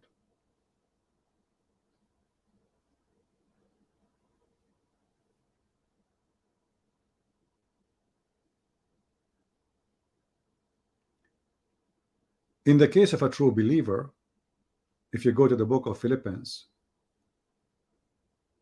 you will see that everything sync together happen according to Christ. When the believers, they have a good heart and their heart with the Lord. But if your heart is with the devil, then you do what the devil does. From their fruits you shall know them. I'm very grateful for the Protestant, for the Orthodox, for the Catholic, for anyone who preach the gospel and he bring people to Christ. As an example, the Catholic is the one who made a great effort to make South America become a Christian. Philippines, many places. Protestant, they send missionaries. Orthodox, Russia is an example. So we are united and the devil is angry. As we said, the pilot was so in enmity with his friends, all the pilots. The second Jesus came, they became united in that day because they hate him. And all those who like to divide you, they serve one purpose: Satan. You see, who's going to be upset if we see the Christians, like the brother who called right now? He said he used to bash the Catholic before. Okay, what happened? Why you used to bash the Catholic before? You don't know. They say to you that the Catholic, they pray to Mary. It's a lie. I'm not a Catholic, but I know the prayer. Actually, what they are quoting is a verses from the Bible. What the angels they say to Mary: Shalom to you, Mary, blessed you are between the women. And then when they say pray for us, they are asking her to pray for her, for them. She is not God. So they lie to you in order to separate you, so you will have misunderstanding of each other. And then another person who's supposed to present the Catholic Church, but he is not, even if he's a priest, by the way, he say lies about the Protestant. That is Muhammad. Those who do those things are Mohammedan, serving the devil Allah.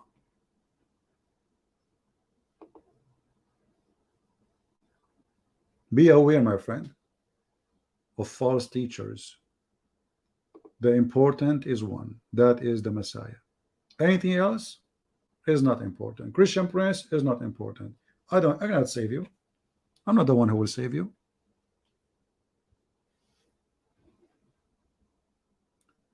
Do we have any other question? Joshua, Catholicism teach adultery? Oh, okay. Well, I don't know. What I know is the opposite. But I understand you are stupid and you are saying that because they have an icon, they are worshiping the icon, but nobody worship icon between the Catholic.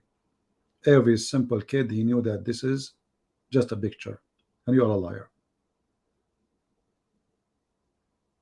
I don't agree with it. I don't have a problem with icons and even statues if they are just art. But even if somebody, let us say, he pray in front of it, he is not an evil person, and he is not a Christian no more. Because all of us, we commit sin. If this is a sin, consider it a sin, no problem.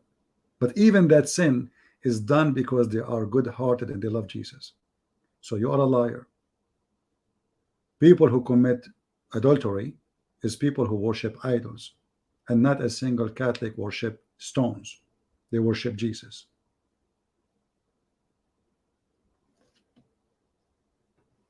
Go change your name and come back. We'll block you, coward. Anyone want to say something to you, ask him where is the proof. What do you think about the Pope? The Pope is a person. He can be good, he can be bad. But for me, I don't listen to them. When Jesus says listen to them, but don't do as they listen what they say, but don't do what they do. He was talking about people in his time. So why the Pope is important for you? This is a government. This is politics. And there are people who do bad and good. So who is the Pope? Nobody. What about, we ask about your priest? Is there a difference between somebody is famous and somebody is infamous? You go to your priest, you ask him, what do you think about homosexuality? He will answer all the questions except the one you ask. What do you think about Islam? Right away he will say to you, they are Abrahamic. He is an Orthodox, he is a Protestant, he is a Catholic. Most of them, they say the same stupid answer. How come you don't judge them?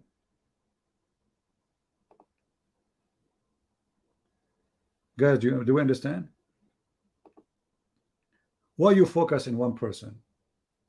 Why you don't see the tree in your eye? The Pope is nobody.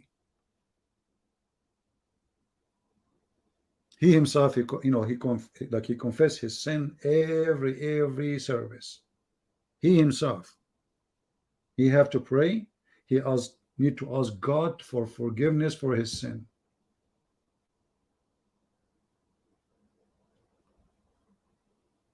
Look like people, they forgot what is the position of each person. The Bible say clearly, all men are sinners. All.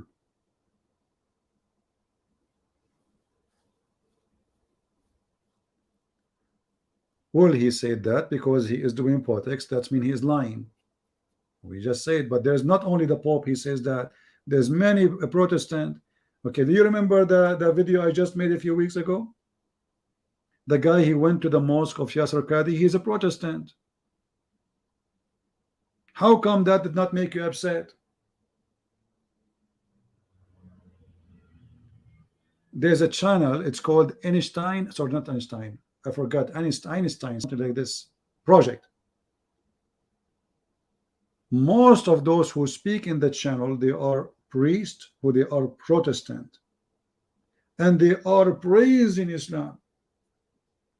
There's one, supposedly she is a Catholic nun. None of you get upset.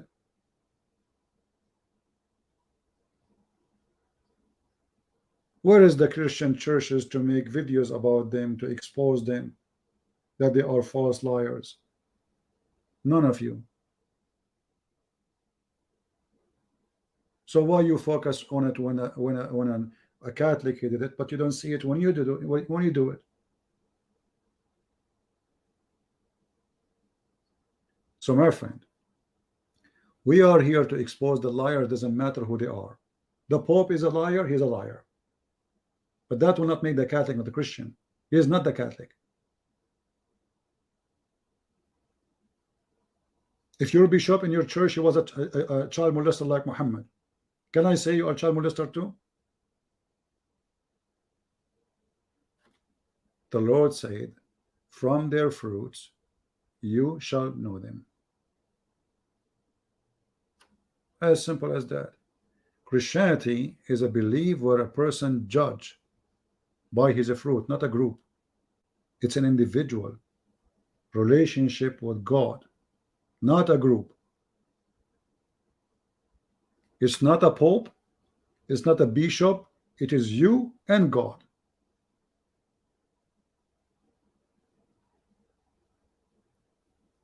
When you are too much interested in a famous person, you need to ask yourself why you are even listening to him.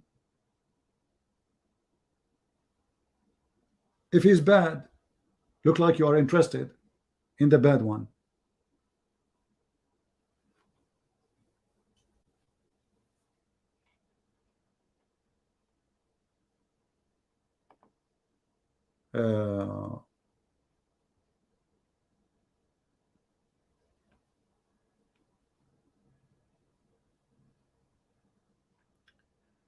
If I do something wrong, what do you have to do with me? Let us say this guy, Christian Prince, he did really something horrible. Are you going to say Christianity is bad now because of Christian Prince? Who am I? Nobody. My sin is my sin. What people they do, they try to judge almost 1.5 billion people by a person. How come you don't remember the Pope before him who said Islam brought nothing, Muhammad he brought nothing except evil? But no, we don't remember that one. We remember this one. We remember only the one we don't like, so we can bash them, right?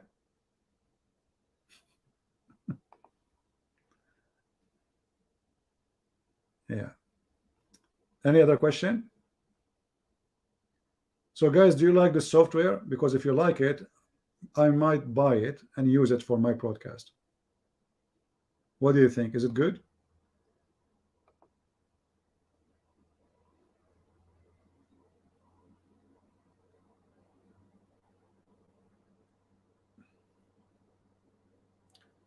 Don't follow, never follow a priest. Follow Jesus. You will be fine always. The priest can be hypocrite. The priest can be a person he is a worried to lose his business, his job.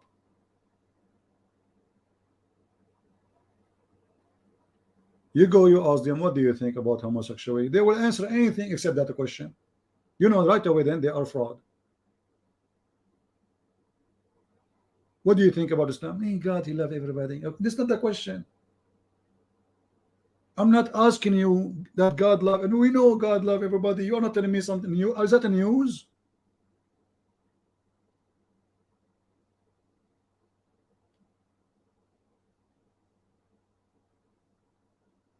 Actually, I'm using a $10 microphone. Oh no, not actually. This is $19. And I'm attaching. You know those things you attach to your like chest. Those little ones. Very cheap one. $20. Yeah. And I have it attached to my my cup. So guys, display is because we are using now the unpaid version of it. It's for free, so I need to upgrade so we can have it better quality. All right, so this is like maybe this time, maybe tomorrow I will make a full account with them, because I'm looking still to see which one really is good to use. The other one I try to use, each time I go live it doesn't go through. I don't know why, so we will see.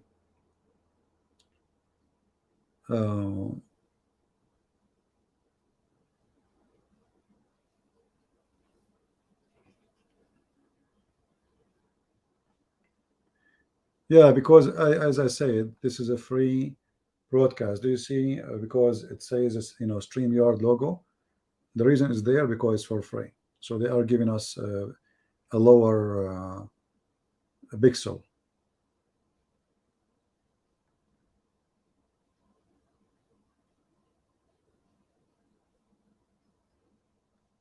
I don't know, from my side, when I look at my phone, actually I can read. I can read very fine. Let me see. Maybe your internet is bad. Let me check again. Because I opened from my side, it was fine. Yeah, let us see here. Yeah, it's not reading. It's not bad quality. No, it's not. Maybe your internet is bad. You know, maybe you need to increase your. I don't know, because from my side, you see, you have to choose. If you are watching from your phone, you have to choose the highest quality. You know, it says the current video actually is not bad. The current video says 720. 720 is good.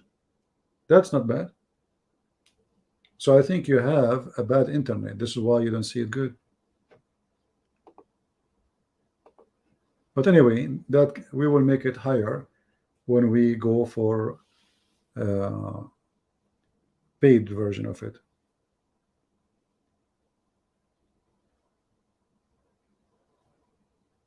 Yeah, you need to change your resolution. In YouTube, you can click, if you are using the phone, there's a 3 dots. You can click at those 3 dots and then choose higher quality. Choose higher quality, because in my phone I see it fine. Well, we said many times, my friend Floyd, that you need to subscribe to Patreon. It's for free. It's for free, you know. Subscribe to Patreon, and then you will receive a notification.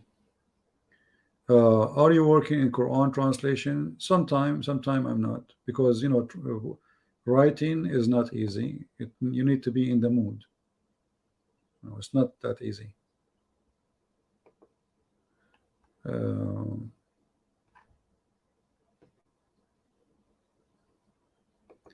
Yeah, and my is good. It is at 720, and it's fine. It's very fine actually. I can read clearly. And now we learn actually how to zoom in with this thing, so it's not bad as before, you know. And actually, even I can zoom more, which is good. Perfect. I cannot complain. And now we can take calls easier than Skype. Yeah. All right. Any other question before we finish for today?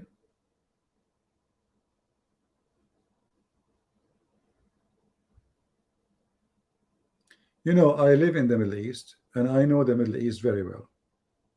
The Muslim, they claim the decency. Go to Egypt, drugs everywhere. Belly dancing is a #1 business. Saudi, they come to Egypt for what? To see the museum or the ancient buildings? No. They come to prostitution. Do you remember the video I showed you by a doctor from Saudi Arabia? She said 46% of the children's or the people of Jeddah, they had sexual relationship, either male to male or female to female, and mostly is done as incest in the family. 46%. The video is there. If I remember the percentage correctly, you can check it out to be accurate. So in the appearance, it's a religious country. It is, you know, and if somebody do something, right away the police will arrest him. But behind the walls, story is different. Drugs, prostitution. You know, you will see a Saudi person, he go all the way to Philippines or Indonesia. And then he asked for a driver. And then he interviewed the driver. If he is a gay, they hire him. If he is a gay, they hire him. Why? Because gay will not have a child after 9 months and expose what he did. He's safe. And a gay will not dare to go to the police and report because he knew what will happen to him. So in either way, he's protected. Their favorite employee is a gay, so they can sleep with them. Indonesia lost 1,200 maids in Saudi Arabia alone. They are missing, gone, which means they are dead. And then Indonesia stopped allowing any employment to Saudi Arabia. And those who they are from Indonesia, they know what I'm talking about. You can search it on the internet. What they do, they go and bring those poor Indonesian. They sleep with them. The woman now, she is going to deliver a baby. He cannot do that. So what he would do? He take her, he kill her, he dump her in the desert, and then he go to the police. He claim that the maid, our maid, she stole my wife jewelries and she ran away. And Saudi Arabia desert is almost in the size of Europe. Who is going to find the missing maid? And who care? She's a maid. She's a sex slave.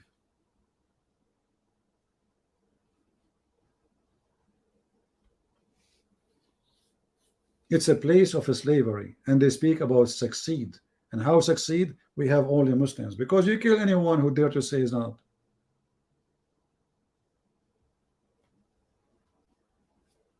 And here, by the way, you see the hypocrisy of the world. If a woman, she is missing and she is American, the whole world will look for her. But if she is a poor Indonesian, who cares? That's the truth. You see, discrimination is part of our law. If I go with my Arabian passport or American passport, which one is the one will give me open ways, open road? Every airport in the world will welcome me just because I have American passport. They discriminate you. So discrimination still exists. And why American? You know, those guys have money, and they're welcome. The Saudi, they used to give them, you know, a diplomatic visa. Imagine the guy, he don't even have high school. He's not even working in the government.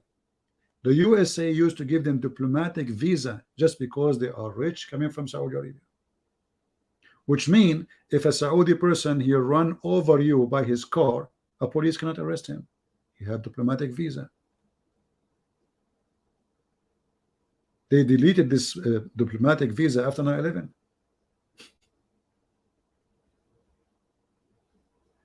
If a Muslim from Bangladesh want to come to America, who give him visa? Nobody. If he is from Qatar, Everybody will come in. You see how discrimination works? They discriminate you when you are poor.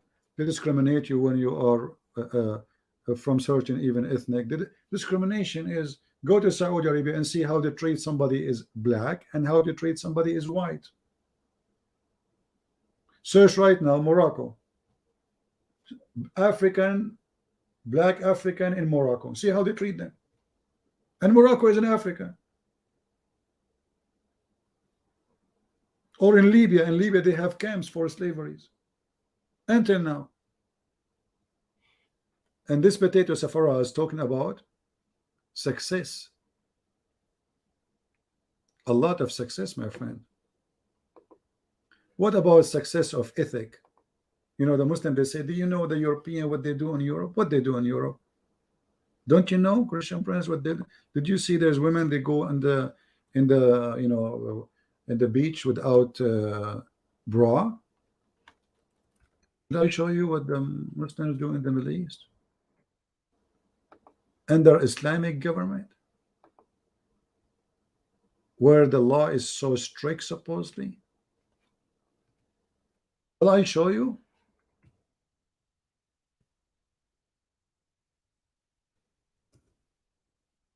In Egypt, a person preaching the gospel, they attack his house, they want to burn the house, they are so upset. The Muslims are upset, my friend. He, you know, he's destroying the society. If I search right now for dance where? Anywhere in the Middle East, I just choose Arabic. Just choose Arabic. What you will see.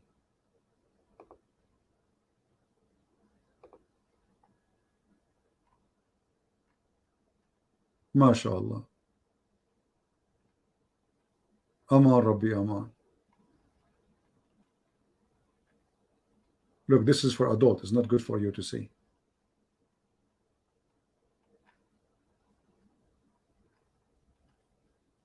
Let us stop this.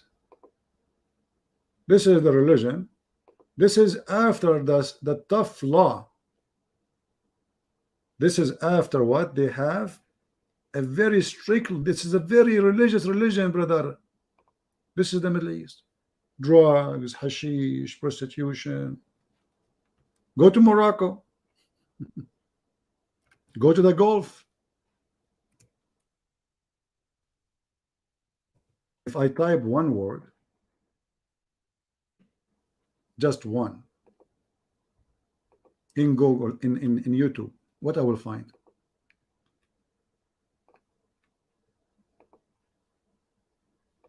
Praise be to Allah.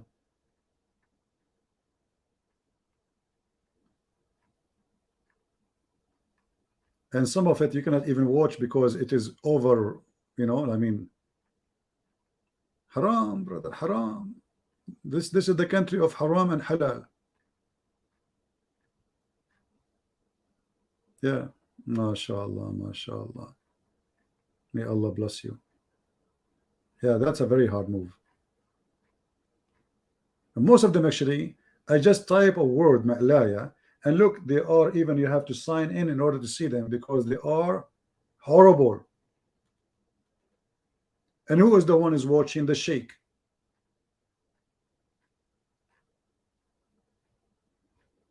You see, all the videos are blocked. YouTube blocked them. You have to sign in, confirm your age in order. Look at this. Look at the sheikhs around and the women dancing in the middle. And then those women, when they shake their ass, they put money in their bra. MashaAllah, MashaAllah.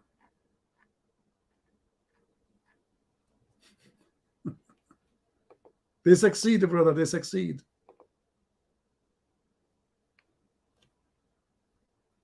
So what the appearance, Islam is like a grave. The appearance is like a marble, like a grave, you know, the outside they put marble, granite, but the inside is a grave. It is a grave.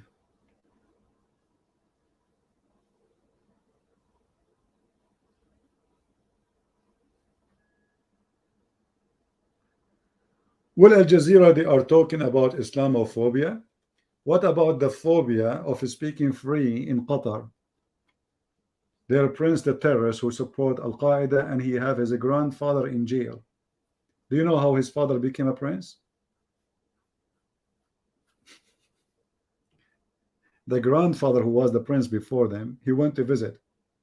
He came back home. They arrested him in the airplane. They put him in jail. And this is how the son. Look how shameful they are. Jazeera TV.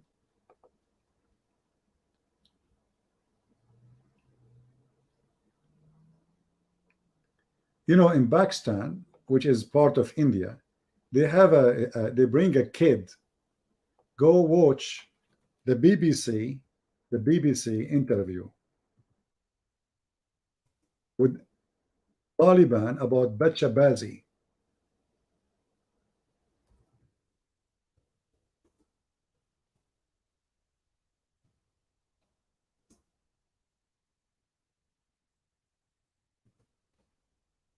They bring a boy, they called him Bachabazi, and they enjoy listening to them dancing.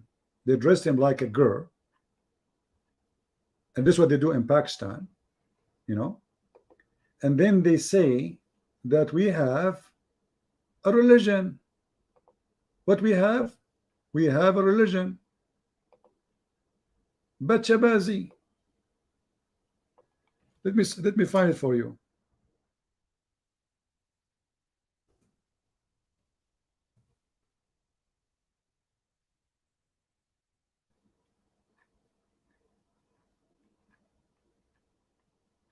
I don't know the name of the video. I'm trying to find it. The Bachabazi thing.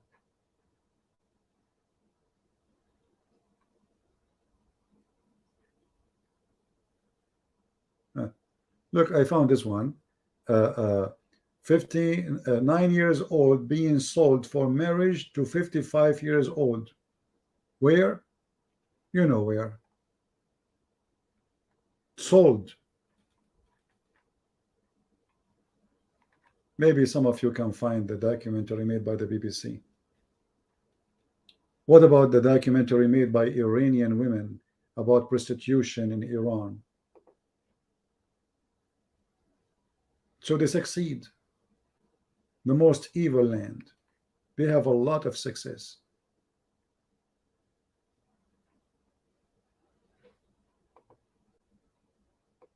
A lot of success, my friend. They dress boys as girls. I found different. I did not find the same one, but obviously everyone knows about it.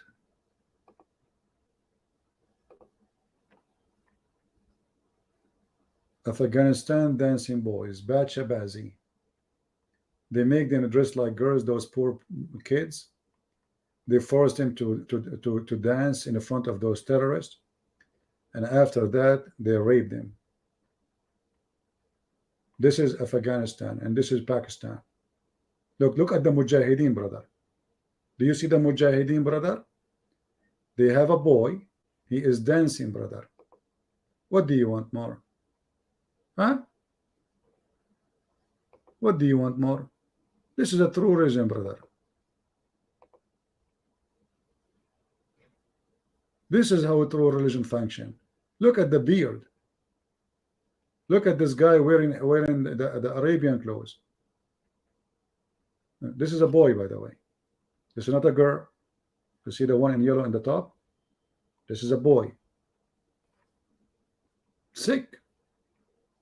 Sick.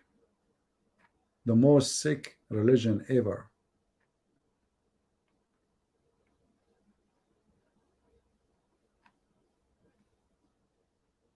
Look at this sickness. Look. And then Safaraz, he speak about homosexuality. And he speak about success or success. This is his country.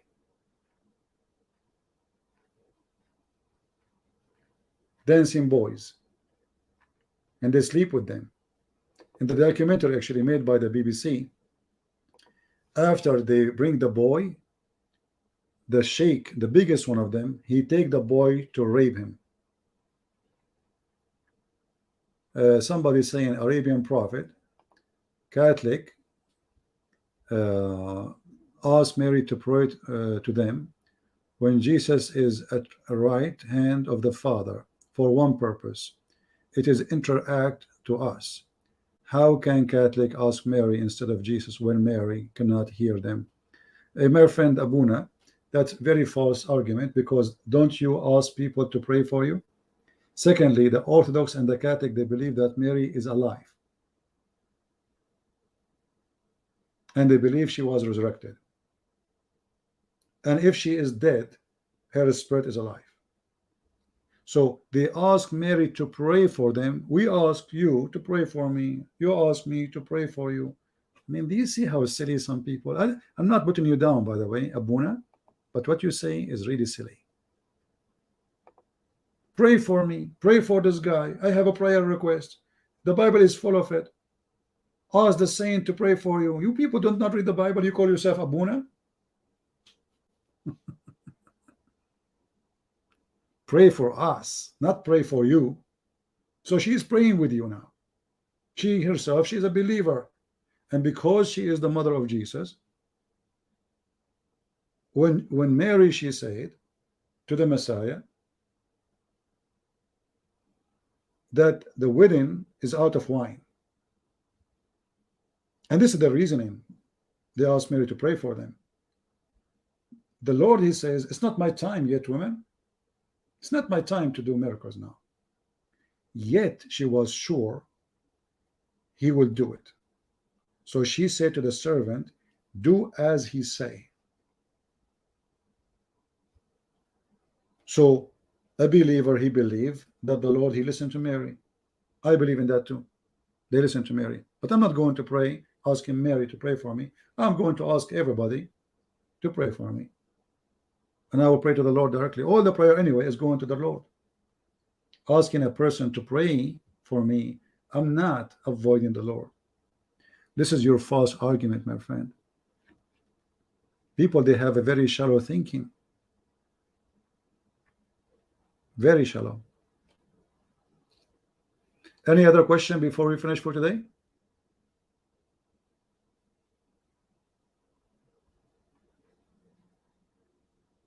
Anyone?